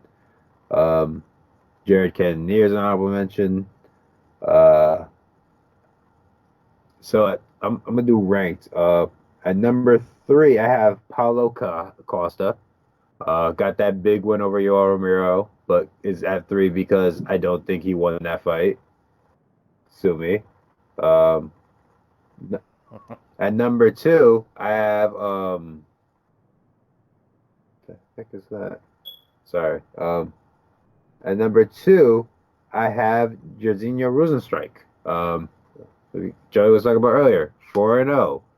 Went from fighting on the prelims and not being in the organization at the beginning of the year to freaking KOing Alistair Overeem and being 4-0, and like I think he won all his fights in the UFC by knockout, right? I think so. And now he has a big fight coming up with Ngannou. So props. That's what you want out of your heavyweights. You want them to come in and make a big statement real quick. Kind of like Ngannou did. But my number 1 overall is Weili Zhang. Hey. Yeah. I mean, it wasn't completely unheralded, but beating Danielle Taylor and very old Jessica Aguilar. That's probably not the resume you want at the beginning of the year if you want a title shot, but she goes out there, she dominates Tisha Torres, and then she gets rid of Jessica Andrade in less than a minute in front of her home crowd in China to become the first Asian based fighter to ever win the title. Like, what more can you ask for? So, Weili Zhang's my breakout fighter of the year. Salutes to the Zhang gang. There you go. Yeah. All right, Joey. What's up? Your turn. What, the breakout fight of the year? It won. Yes, I did mine. Oh, no, I'm pulling the anti-cool. Yeah. Oh, Lord. Sorry. I'm pulling Well, the it's late anti-cool for everyone. now. Late for everyone here. Yeah. We all get one. Had to walk my dog. That's it. Had to go. All right. So we can, it's getting a little late, but we'll get through these next couple. These are kind of the ones where we get to talk a little smack. I don't want to down talk anybody too much, but hey, man. I'm about to down talk the shit out of somebody, so. All right, man. 11th award of the day. I hate to give this one out, man, but somebody's got to get it. Ass whipping of the year. I feel like I should have more than I do. I know for a fact that I'm missing a ton. But my runner-ups, because these are the first couple that came to mind. I feel like I should have way more runner-ups than I do. But my runner-ups, ass women of the year, Weili Zhang over Jessica Andrade, and one that literally happened the last day of the year, Tenshin Nasukawa versus Rui Ibata. But my number 1 ass whipping of the year, and I almost didn't do this because it was uncomfortable to watch. But it's gotta go to Mike Davis versus Thomas Gifford. Lord. Cornerman. Save your people, man. Like, Thomas Gifford was just out here getting abused in every way imaginable.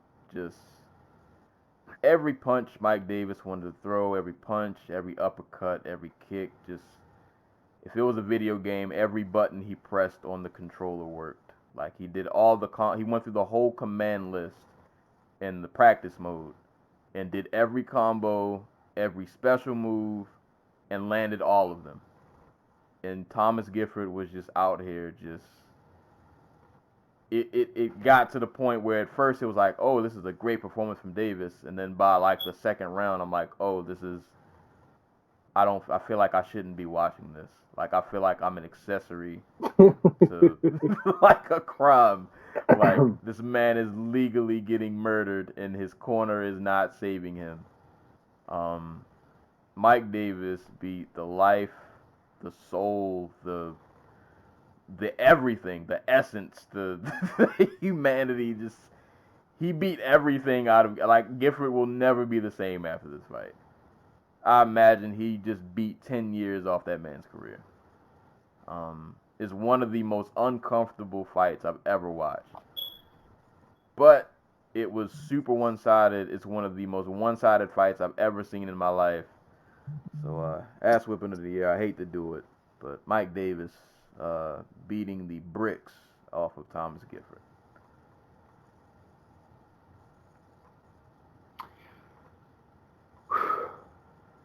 So my ass whooping of the year, I think is very predictable, but it goes to Usman Covington. Yeah, because fuck Covington.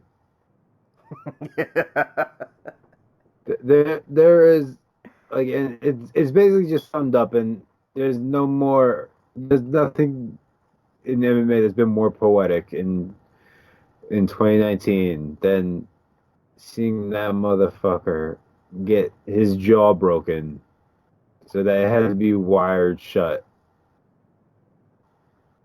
and then watching him run out of the cage.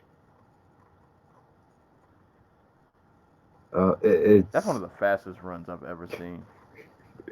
He really did run super fast. Right. And that was the most satisfying moment of 2019 to me. And it's not quite the ass whipping that, for example, Holloway Ortega was last year, but this is a different type of ass whipping. This is karmic.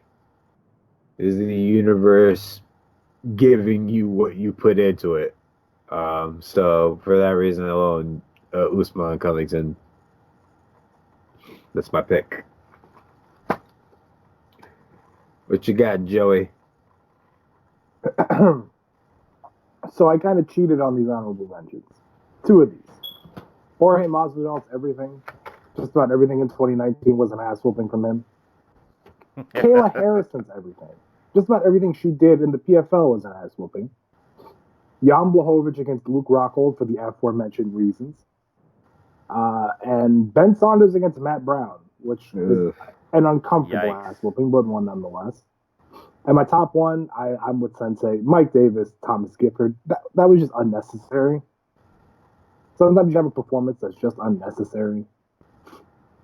That fight was just unnecessary. And shame on corners for not stopping fights early. Yeah. Protect your guys. Protect your guys or stop. Do something else.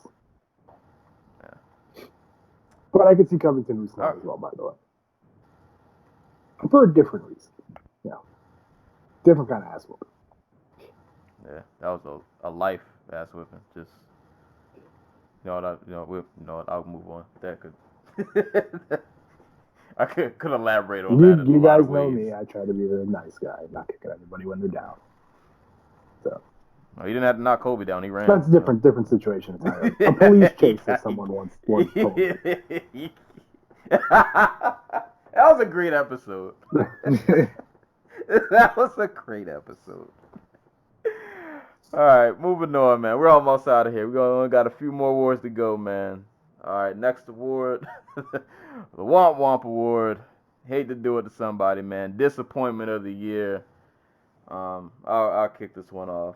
It was really hard for me to give this award out because I'll preface this by saying the person I'm giving this award to, I'm still gonna. I still consider myself a fan of them, and I want to believe that they're gonna do better. But I have to be honest. What they've shown me in 2019, and to be honest, in 2018 also, it has been very flat and uninspiring to watch. My Womp Womp award is just gonna go to Darren Caldwell, like in general. Just his fights this year have, even the ones he's won, because he beat was it Henry Corrales, but it doesn't matter. It doesn't matter. His fights this year, really dating back to 2018, regardless of if he's won or lost, they have been some of the most uninspiring performances that I've seen. For somebody who is as talented as he is, like his fights are just a drag to watch, man. Like, a lot of people complain about lay and pray when I think they shouldn't. But these were literally just, I'm going to take you down and hold you. And I'm not going to do anything. I'm not really going to inflict damage. Just going to take you down and hold you. And I'm like, this can't be the same guy who I watched ragdoll Joe Warren around like a little kid. Like, wherever that fire was that I saw in the beginning of his Bellator career, it has faded, and I don't know what went wrong. I don't know.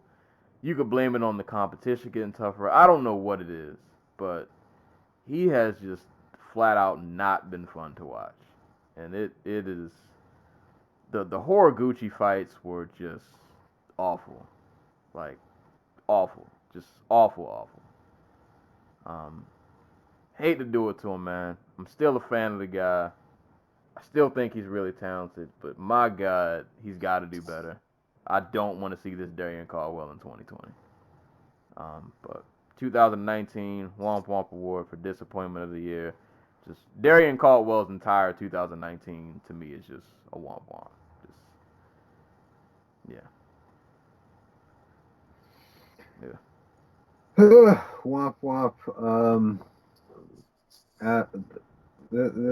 This was a little difficult because there's so much to pick from because the sport's nothing but one giant disappointment. A lot of womp womp. But you know what? Mine is going to be the scorecards for Santos versus Jones. I'm with it. There we go. I'm not arguing about it. Hold up. There we go. I just, let me say this real quick. I hate that we don't acknowledge that Santos won that fight. I'm going to say it. Why do we just skip over, like, we're not going to act like, even if you scored it for Jones, why do we act like that fight was not, like, razor close? Why did everybody just kind of skip over that and we just kind of... I don't think anybody wants to acknowledge that a fucking dude with a hammer on his chest won. It requires... Listen, man. They can't acknowledge that the middle of the pack middleweight is now the actual light heavyweight champion. We can't do that. He can't be the lineal champion. Y'all are terrible. Terrible fans out there, man. But carry on, sir. I ain't want to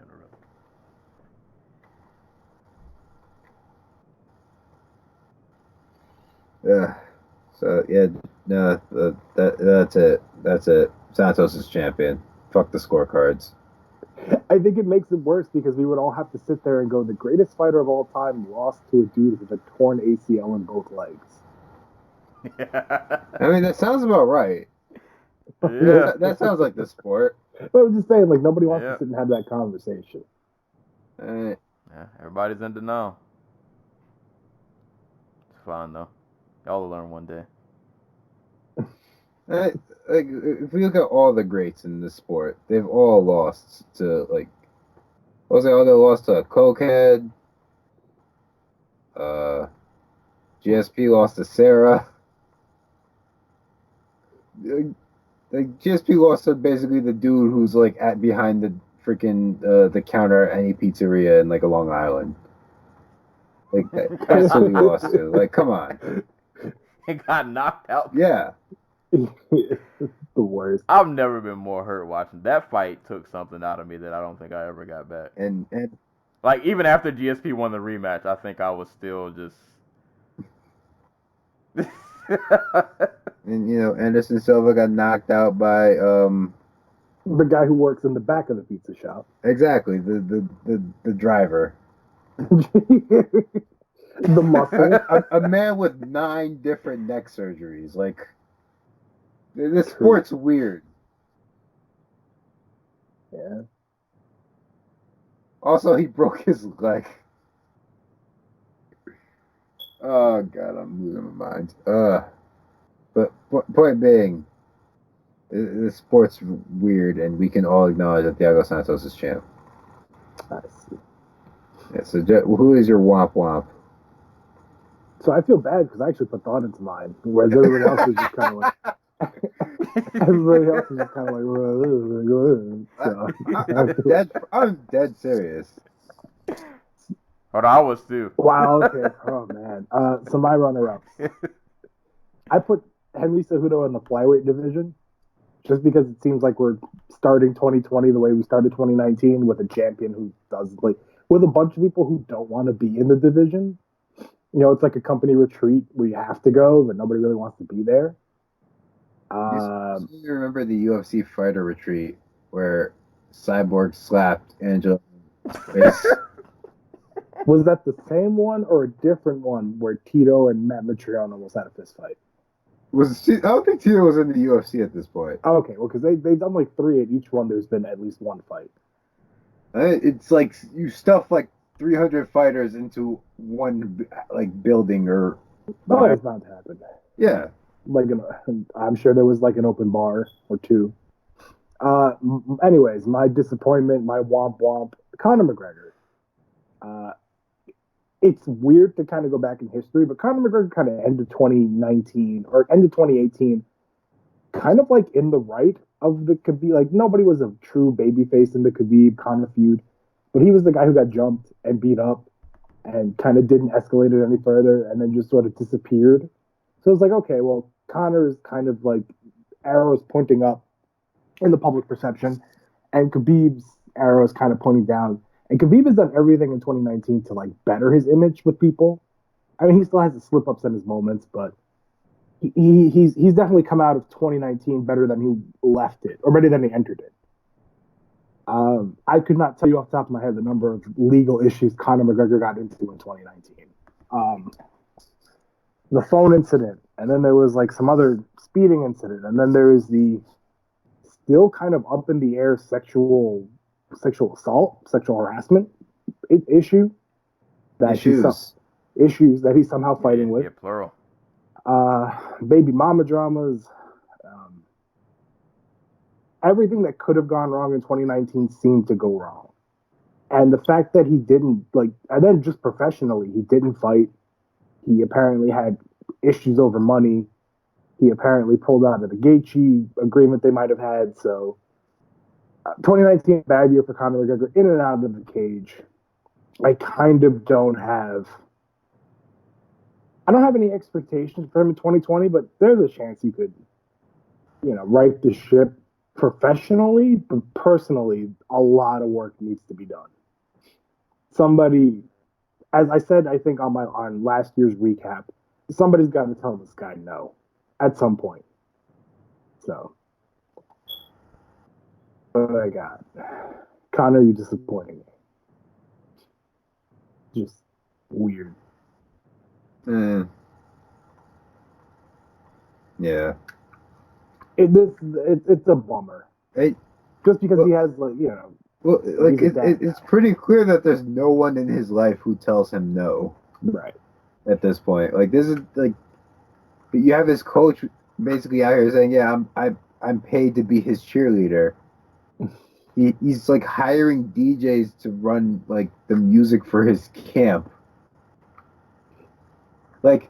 I saw a clip of him hitting pads the other day or earlier. It might have been today, that he put out, and it was there's a DJ in the background playing music as he's just going about hitting the big circle pad, and he gets done, and everybody in the room stops what they're doing to clap and cheer for him as the round ends, and then they go back to doing whatever the hell they're doing in the background, and it's not like we joked about like the Mark Hunt and like all the Australian I was and just Tai thinking we Tuivasa should- dudes, like cheering them on to it. It's not like that. It's like, no, motherfuckers, you sit there and you clap for me. It's not we're here to cheer you on through this camp. It's like you're all paid to do a job. Now do it. Make me feel good about myself. He is definitely in not a good place right now. Yeah, like, but that's like, you know what? If he was a single dude who wasn't in a good place and just kind of like a problem on his own, that's one thing. But this is the father of. I think he has like 2 kids now, so figure it out, man. Figure it out. Sort it out. Yeah.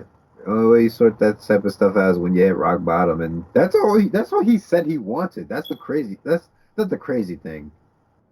Like he said he wanted to burn out fast, and Yeah, he said as much. he is on that trajectory right now. It's just unfortunate. It really is unfortunate from a professional and a personal level. Just a bummer.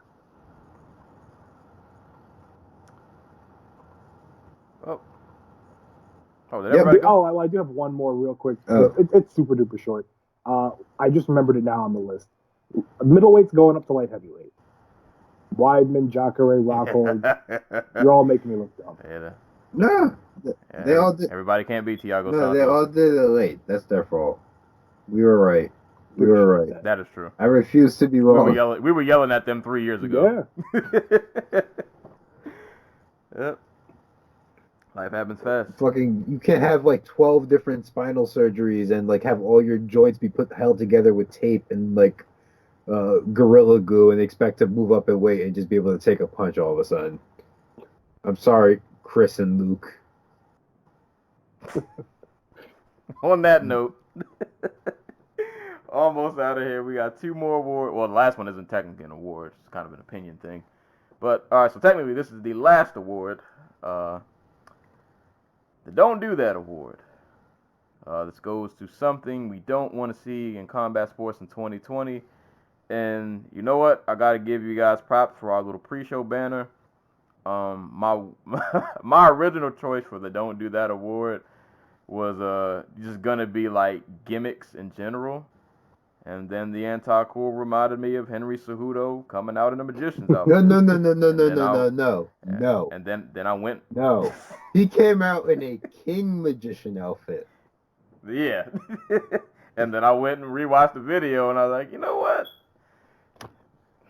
I guess this can stay there. It's cringy, but he's not hurting anybody. He's not being like overly offensive. He's just being very cringy. But hey, man. Hey, whatever. That's your thing. Have at it, man. Have at it. I'm all about people having fun, enjoying themselves. If that's what you got to do, whatever. So that's not going to win for me. That was originally my choice, but you guys swayed me right before the show. I'm sorry, but I remember right where he was like, I don't believe in magic, and he threw the hat to the ground. He's like,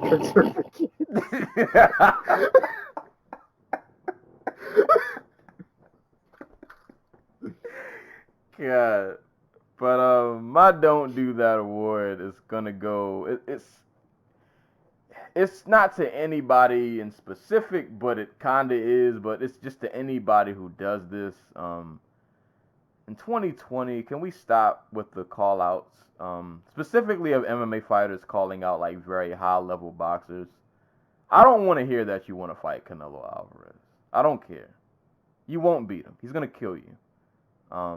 I don't want to hear that you want to fight Floyd, that you want to fight Manny, that you want to fight anybody on a top 10, 15, 20 boxing list. I don't want to hear it. I don't care. I know why you're doing it, and I completely understand. Trying to get paid. I get it.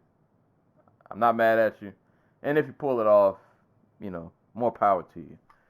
But don't win your MMA fight and tell me that you can take Canelo Alvarez. Canelo Alvarez will box your face off, and he will beat everybody in your entire gym in a boxing match. Jorge Masvidal, you got outboxed by Wonder Boy.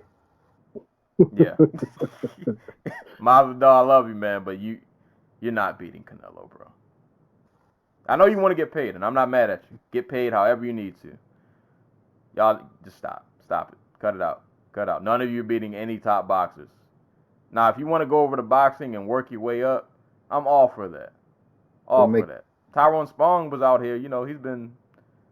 I don't really know what he's doing, so I probably shouldn't use him in his example. He's busy getting arrested for housing cougars. Yeah. I probably should have said him. Well, before that, he didn't go right into boxing just fighting, like, you know, big names. He had to do his little, you know, come up. And then he was supposed to fight Usyk, right? Yes. And then, you know, life happened. Yeah, wild animal got loose. That happened to belong to him. Yeah. Cougar got out. But, you know, at least but pre-Usyk, even though the fight didn't happen, he built his way up. He didn't come out the gate just fighting, you know, big names. Now I'm imagining the phone call where he's like, listen, don't freak out. But my cougar got loose. But, yeah, man, just in 2020, man, if you're an MMA fighter, just stop it. Just stop it. You're not beating any high-level boxers, and I don't want to hear about it. So my Don't Do That award is just to any MMA fighters calling out high-level boxers, just don't do that in 2020. Just don't.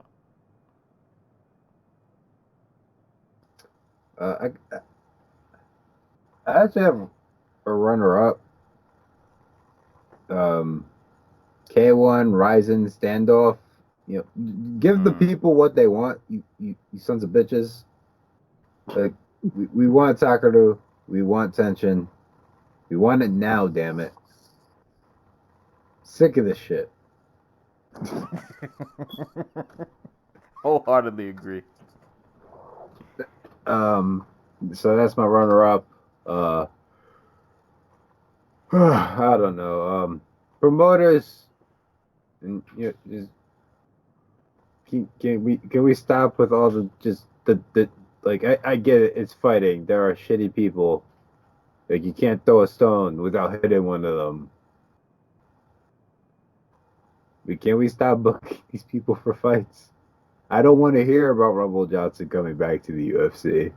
Sorry. I don't want to see Greg Hardy on my TV screen. I don't want a complete media blackout for Conor McGregor just so you can cash out on him while he's in the middle of 2 different rape investigations. It's gross. It's just gross. So, like, freaking, it took BJ getting beat up on camera by a non-MMA fighter for Dana White to be like, yeah, no, we're not booking him anymore. Despite the fact this dude has like a freaking restraining order on him by his ex-girlfriend. And an 0-8 record. And some dude with a scythe, apparently. Apparently he tried to go after a man with a farming instrument. Well, I figure that's just Hawaii. I see. You defend your land with scythes. And don't talk bad about the comeback KO or the comeback of the year either. I'm not. It's just that's the tipping point. When your dude gets embarrassed on camera. Not when he's out here doing all this terrible shit in the street. Like, it's gross. Also, stop freaking giving Kobe Covington a microphone. That's media. That's promotion. That's Kobe Covington's parents. Like, just take his phone away. Is that what we're doing? Take his phone away. That's what we're doing. Okay. Stop paying his bills. I see. Yeah, that's stop elevating the worst people that the sport has to offer. Go celebrate Izzy and his love of like anime or whatever. And Wei Li Zhang, who's just like incredibly charming. I don't know. Oh, now I remember why that popped into my head. Mr. Bone popped into my head, and I had to remember what that was. I'm kind of sad that she's taking English classes. I love her trying to speak English, like just sweet like shit on Instagram, and just it makes like very little sense. I appreciate the hustle. I get why she's doing it. It's just that I'm gonna miss Mr. Bones. Mr. Bones, Jesus Christ. I'm with it. All right. So who hasn't done their Don't Do That award for me? So the first thing I have is arrests for my runner-ups. Like, let's have a little less of those. A little less fight marination. If there's a big fight, just do it. Like, I kind of feel like Tyson Fury and Deontay Wilder were really hurt by the fact that we got like 5 in-between fights. They should have just done the rematch. So less marination. I don't think it works anymore. If 2 guys are going to fight, just have them fight. I'm alone on this. I'll die on this hill. Less tournaments. I'm so tired of tournaments. They never pan out the way that they're supposed to, and by the time you get to the finals, nobody cares. And my top thing, don't do that. Weird, dumb crossover fights. No more Alberto Del Rio, Tito Ortiz. Boo. No more. I'm sorry. No more CM Punk style gimmicks. Jake Hagar, I don't think that's working out in Bellator. None of that. No more of that. I'm already hearing Tyson Fury talk and Clarissa Shields talk, and just no. Like, and no Floyd. No Floyd anymore. Like, let's just stick to MMA and let boxing stick to boxing. And let's just put this away. Put this to bed. No more gimmicks. No more gimmick fights. They don't work anymore. And unless you have Floyd and Conor, you're not going to pull anything off. Khabib and Floyd is not a big fight. So, no. No more of that. No, I'm trying. So, what's up? On that note, did you hear that Bare Knuckle FC managed to snap up an Olympic bronze medalist in Nico Hernandez? I did, and I have no idea how to respond to that. Now we gotta move on. If we're gonna have gimmick fights, I want to go back to the days where MMA fighters were fighting on pirate boats. I'm with it. That's the type of gimmick we need. I don't need crossovers. I was saying, like, I just don't.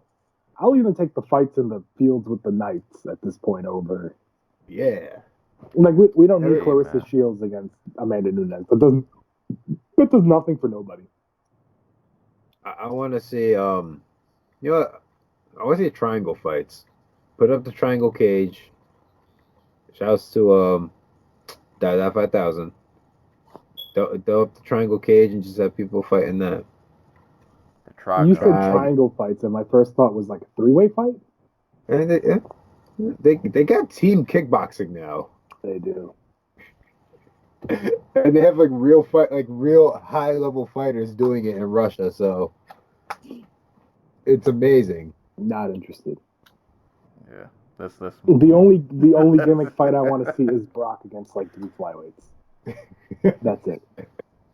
It is Brock Lesnar versus like Dustin Ortiz, Brandon Moreno. John Lineker might knock him out. I would trust. But Lineker's not a flyweight. He can't make that weight anymore. Lineker comes in overweight for his Brock Lesnar fight. And Brock's just the kind of asshole to not take that fight. To just be like, nah, I'm not fucking fighting him. He came in 2 pounds over. I'm 265 on the dot. He's 137. He's gonna negotiate for like 30% of his purse.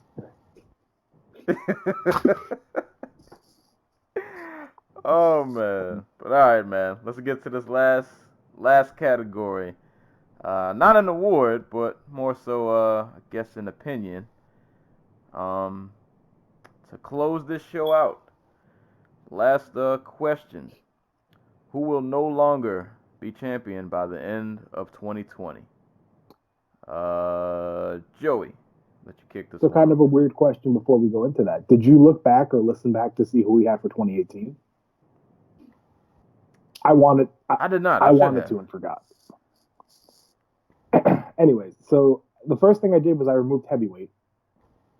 Because that title changes hands every 2 weeks. So That's not fair. Yeah. Well, I that's what I did for me. What you No, did like for- I mean, no, I mean that's what I get what you mean. It's not fair. Right. That's like an easy guess. Right. And so I just went where the competition is. The depth at runner-up, I went with Henry Cejudo. Just because, for the simple fact that there's so much competition at 135. There are so many different styles. So it's not like you can just beat up on one specific style. You have to fight Peter Yan, and then you have to fight Aljamain Sterling, and then you have Jose Aldo and Marlon Moraes are obviously hanging out in there. So there's a lot of talent there. After that, I went with Alexander Volkanovski just because I think Max Holloway still has something to offer, and it'll be these are the guys I felt kind of iffy on. So Holloway and Volkanovski and Cejudo. The one person I'm sure will not be champion at the end of 2020, I went with Weili Zhang. Not because she's not good, but just because the top of 115 is so loaded and so deep. If she beats Joanna, she's going to have to fight the winner of Andrade against Rose. And then you have Tatiana Suarez hanging out in the back end. And then who knows if this is finally going to be the year where Alexa Grasso has her big run. There's just so much talent there. And so to me, the only champion who I feel 100% confident not being champion at the end of the year is Weili Zhang.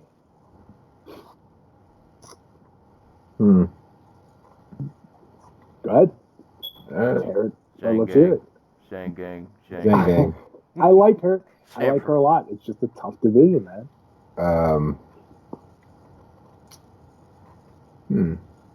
Well, I think I'm on record as saying John Jones. Like I think it's imminent. I think it's coming. I think we've slowly seen him get rid of a lot of the things that make him special. I think we're starting to see and I'm not sure if it's a factor of like the divisions just getting like bigger and more athletic. Like Diego Santos is considerably bigger than some of the dudes Jones has fought in the past, especially like earlier in his run, like Shogun or Rashad or Lyoto Machida. But like we're seeing guys start to hammer that hammer their away at his style, and like Jones is not the wrestler he used to be. And he's becoming more of a kickboxer, and while I think he's a fine striker, he's not a particularly good one. I don't know if that's like controversial to say. Like the brilliance of Jones' style has always been like his clinch work and his wrestling, and how he's able to build that into a striking style that makes people afraid to like strike with him. But like when Anthony Smith literally just bit down on his mouthpiece, looked to the ground and threw that overhand right, he connected on Jones like 3 or 4 times. The 3 or 4 times he did it. Right. Santos, like you said earlier, on 2 legs that don't work, that did not work. Like they were both all torn up, ligament wise. Managed to beat Jones. If we're being real here, like I think it's coming. I don't know if it's gonna be Dominic Reyes, and it wouldn't surprise me if it was Jan Blachowicz, to be honest with you. What about Sensei's dude Vulcan? Don't you? Oh, how about to say? Don't you say? Shogun? No. We saw that. It would be. That would be. I don't know how I'd react if Shogun knocked out John Jones. I would quit this entire sport. I would have some phone calls. I would have to dodge. There's nothing that could surpass that at that point, right? Like that'd just be it. That'd be like, this is the peak of the sport. We're gonna leave now. I'm thinking of Vulcan pulling this off and just struggling. Hey man, Vulcan with these hands out here. Like I give anybody who can navigate Jones's like teeps to the leg and who is a willing, capable boxer, a decent shot against him nowadays, because like he is less and less reliant on that wrestling and clinch game, and I'm not. I don't know if either one of you have read the breakdowns that the fight site has been doing. They put together a list of like the 20 best fighters, MMA fighters of all time, and they gave like detailed biographical like analysis of like their personal lives, their careers, and like their fighting styles. And one of the things that I think it was Ed Gallo pointed out was that Jones is really bad at closing closing distance and to get to the clinch and to get to where like his takedowns are like really strong. He just does a good job of forcing everybody else to like close the distance for him. And it's the one thing that cost him against like Gus and against Santos is just like, oh, they don't really care about well, in Gus's case he had the long reach. So he didn't really have to close distance to tag Jones. And for Santos, it was just like he wanted to be on the outside, so it didn't really make a difference. So like that whole fight was contested at distance. And I've completely forgotten what my point is, but like I see the cracks, and I think the rest of the division is starting to see the cracks. I think it's inevitable. So 2020, I'm putting out that Jones is going to lose the title. I just need to see it. Like, I need to see it to believe it. I don't think you're wrong. I need to see it happen. I wonder if Jones has the ability, if he's down like 2-0, to kind of make a rally. Because he does not seem like a pressure fighter anymore, or like a consistent pressure fighter. So I wonder if he starts losing a fight, if he has it in him to dig deep and have that Gus style run where he was like, okay, I lost these two, I'm gonna get the rest back. Well, the judges just give him the decision, like they did with Santos. True. This is gonna haunt us. Bastards. A little rude, don't you think? Jan Blachowicz. I guess I got some hot takes. I'm just thinking about Jan Blachowicz beating John Jones. Like, I couldn't even fathom how that would happen.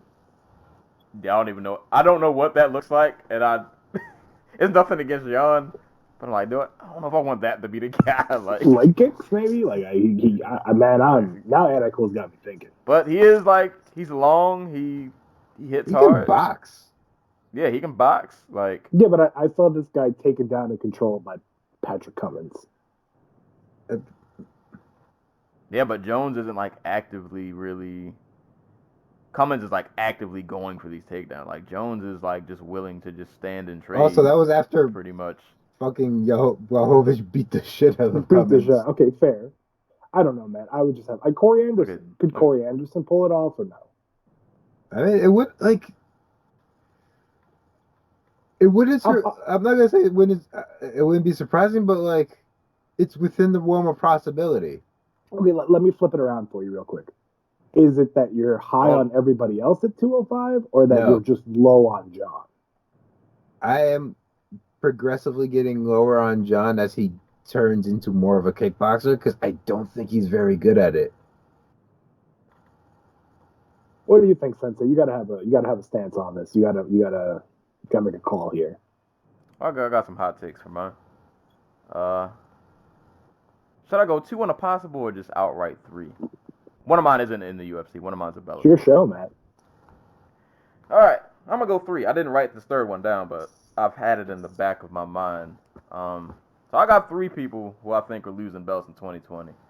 And I'll preface this by saying I don't hate anybody on this list. I don't wish them a downfall. It's too late. I just have sneaking suspicions. And Bellator, I think somebody's gonna catch Alima Leigh McFarland slipping. I think she's gonna. Man, they got it good. Yeah, I think she's gonna lose by the end of 2020. Like the anti-cool, I have John Jones. I think he will lose by the end of 2020. And I guess my hot take, I think Khabib is gonna lose by the end of 2020. Ooh. In fact, if this Tony Ferguson fight happens, God willing, knock on wood, cardboard, say in all your prayers, lock down all the cords, like. I think Khabib loses by it. more confident by the day that I think Tony is going to beat Habib. And if Tony doesn't get the job done, I don't think it's far-fetched. If the UFC stops playing around and give Gaethje his title shot, I don't think it's far-fetched that Gaethje beats Habib either. I honestly think Gaethje is the best shot at being Habib. I'm on the Ferguson bandwagon. I've been on it. I think those two are the most dangerous. Tony, just because he's really unpredictable. That man is just like, I don't really know how you prepare for somebody like that. And Habib has been a lot more willing to stand and trade, albeit like his boxing has gotten better. But I think there are certain people he might not really want to play with on the feet, and if he hangs around too long, he's gonna get cracked. So for that, I'm gonna say Habib might. I think he'll drop it to Tony, but if not Tony, I think Gaethje will give him a lot of issues, and I could see Gaethje winning. John Jones, for similar reasons that the Anti-Cool stated, I think people are slowly kind of catching up to Jones. I think it's a mix of both. I think part of it is the division is getting better, and also part of it is Jones is his style has kind of changed. He's not just kind of taking dudes down and mauling them anymore. And I think the more that he's willing to just stand and have 5-round kickboxing exchanges, he's bound to lose one of them. He's going to run into somebody who's either big and athletic and probably hits, because John is not a power hitter. Like, John isn't one shot knocking dudes out. You know, he's going to run into somebody who hits way harder than he does, and he might find himself in some trouble. I don't think John will get flatlined, but I think we might see him. I think when he loses, he'll drop a 5-round decision. I think he might give up some rounds that he maybe could have won, but because he's not really a pressure fighter, he might give away some rounds that might end up being too close, and hopefully they'll be more definitive than the Santos fight. But I'll leave that alone. We beat that to a pulp, but. I think somebody's going to out-decision him because he's going to get too comfortable striking, and when you look back at the tape, he's going to be the one who ate the harder shots. Like, he's going to be the one who took the shots that kind of made you wince. And Ilima-Lei Macfarlane, I think there's just somebody's going to catch her. I don't really even have a name, even though I can't remember old girl who Joanna Vasquez. Yeah, she might be one. She's gonna be the one. I think she's gonna beat the bricks off her, to be honest with you. Yeah, I think McFarlane's good, but I think as soon as she runs into somebody who has some athletic talent, and I think she's gonna have some problems. So I think all three of these people by the end of 2020 will no longer have their belts. Not saying they might not be able to get them back, but I think those belts are changing hands. That's another thing about Jones that you just reminded me of. Actually, I don't trust Winkle John. Really? Good. That gym seems to be a freaking mess right now. Did you see this shit that was the Jones and Diego were tweeting at one another, or not tweeting? It's like they were talking, and like Diego's like Instagram comments. Dark energy. Freaking, he was healing his scars with mind powers. Oh God! Like, Jones is literally talking like a manipulative sociopath. Well, I mean. Because he's a manipulative sociopath, and Diego Sanchez is talking about how he was healing his scars with like his mental healing powers, so that he doesn't bleed as easily. Like, hey man, if he said it's working, who am I to question? I'm really giving this Jones thing some thought now. Like, hey. Would not be the first time I'm wrong, but I mean, his fights have gotten progressively, what's the word? More competitive. Yeah, they're getting like closer. I don't disagree, but like at the same time, like I I mean, think it and this also is relates no. to him just becoming more conservative as a fighter overall. Like less guys take opportunities against him, and he in turn takes less opportunities. Like on the one hand, you're right. On the other hand, like he also did leave the cage like needing help the last time we saw him fight. True. I think the only other thing that, and I'll give this to Jones because he's been winning up to this point. The one thing I might give him credit for that maybe he's just, because I feel like he is the kind of guy who might just kind of feel uninspired, like he's fighting people that don't really interest him. So maybe he's just kind of like, oh, this is kind of like another day at the office, maybe.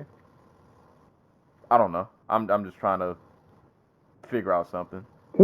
Like he hasn't had like that, like the Gus fight, at least the first one, because God, that second fight was gonna be my disappointment of the year, but that fight was in like December of 2018. I was like, ooh, that would have been new, but he hasn't had like that Gus war, like somebody who really, really, even though I would say Santos did, but whatever. But he hasn't gotten like that wake up call. Like Gus came out on fire, like he was clearly ready to, he brought all the smoke, and Jones was like really forced to kind of dig deep. And I don't know, maybe he needs somebody to bring one of those vintage performances out of him, but I don't know. It just feel like the gap, and I'm not saying Jones is like about to be washed or he's about to be a bum. It just feel like the gap is it's slowly closing a little bit. I think it's a fair conversation to have. Yeah, seeing a little bit of small chinks in the armor are starting to crack off a little bit. Just some small chinks are starting to crack off. I just don't know how much of it is who he's fighting and versus just him being, I guess, bored or just more conservative or. Yeah, I think it's a mix of both. I think I think he's uninterested. You see how he talks about some of these guys, and then like I do think he is one of those guys that, regardless of how we feel about him, like I think he is kind of one of those guys that is really driven by competition. Like if he's not like super invested in it, then he just kind of like just not saying he doesn't take it serious, but it's just kind of like another day in the office, whatever. But like with the Cormier fight, you saw like rivalry, we're invested. I hate this man, and we got like good performances out of that. And then he goes and fights Anthony Smith, and it's like, all right, it's Anthony Smith, like, like, whatever, let's fight, let's get this over with. And I think it is fair to also point out that John Jones has a lot of mileage on his body from non-fighting activities. Yeah. That too. But we'll see. Oh, everybody went, right? Yeah. Okay. All right. Boom. That was it. Somehow we made it. We made it. It is now 1:06 a.m. Shit. But that was 2019 Dojo Talk Podcast Award Show. Hope you guys enjoyed. I think we had some good takes, some good commentary, a couple hot takes. I was on an island with my KO of the year, but I will die on that hill.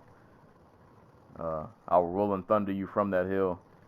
I can't do a rolling thunder, but if I duck, I'm just going to sleep. I'm just sitting down. I'm no legs coming up nowhere. But no, I think we gave everybody their just due. I think we had some pretty well-rounded answers. So yeah, if you're listening, feel free to let us know who you would have picked to win in some of these categories. Love to hear from you. Once again, these are our opinions, so don't get too salty about who we gave awards to and who we didn't. Or you can feel salty. I don't really care either way, but yeah. Thank you, Joey, for joining us. shout out to Stokes, who was somewhere in California. I appreciate that Darren Elkins bit. That was I didn't think I'd have to talk about BJ Penn in this episode, but he finds his way. Life finds a way. Yeah, he finds his way here. But no, that was funny though. That was funny. That's the one thing BJ has done that, you know what, that might be award worthy. Maybe in the worst kind of way, but it was funny, so I'll take it. Nah, man. That was our 2019 Dojo Talk Podcast Award Show. Next week we'll be back to normal format, you know, covering news and all of that good stuff. We'll be back for this McGregor Cerrone card, which is pretty trash pay-per-view, but we'll get there when we get there. I'll be writing about it tonight. Get you guys excited for it. Hey, you have fun with that. No, that's cool, man. Just not that there aren't good fights on the that's cool. card. Just shit on the 1,000 words I'm probably gonna put on this fucking thing. Just right on it. For pay-per-view. No, it's a lot of these cards are weirdly put together. Yeah. Why is Maurice Green on the main card? He's big man. Why? We'll just stop because you can ask a why of a lot on that. He's card. a big Like, man. Why is a lot happening on that card? Is a question. Listen, fellas. Size matters. Okay. Yeah. Like I like Maurice Green. He's a knitter. He's a fellow knitter. I feel like I've mentioned this before. I think they have if they can do it, they try to do one heavyweight. Like one big guy on every card headlined under 170 or below. and those are big people, I suppose.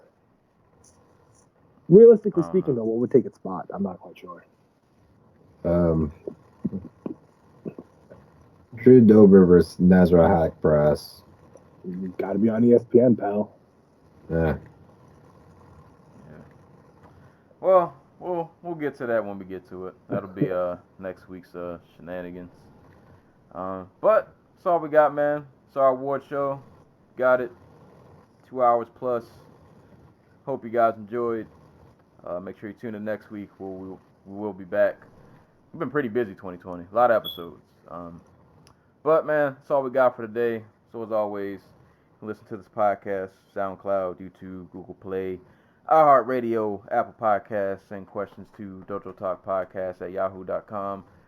Hit me up on Twitter at Serial Sensei and also on Twitch at Serial Sensei. And you can follow the Anti-Cool on Twitter at GC Zeus. And Joey, give yourself a quick plug before we roll out of here. Oh, damn, I forgot the name. Sports Soundoff. I was lost for a second there.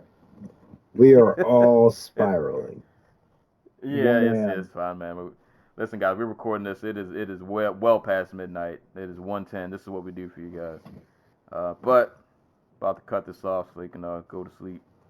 So thank you guys for listening. And as always, anytime people are being punched and or kicked in the face, we will be there to talk about it. And until next time, we will catch you guys later.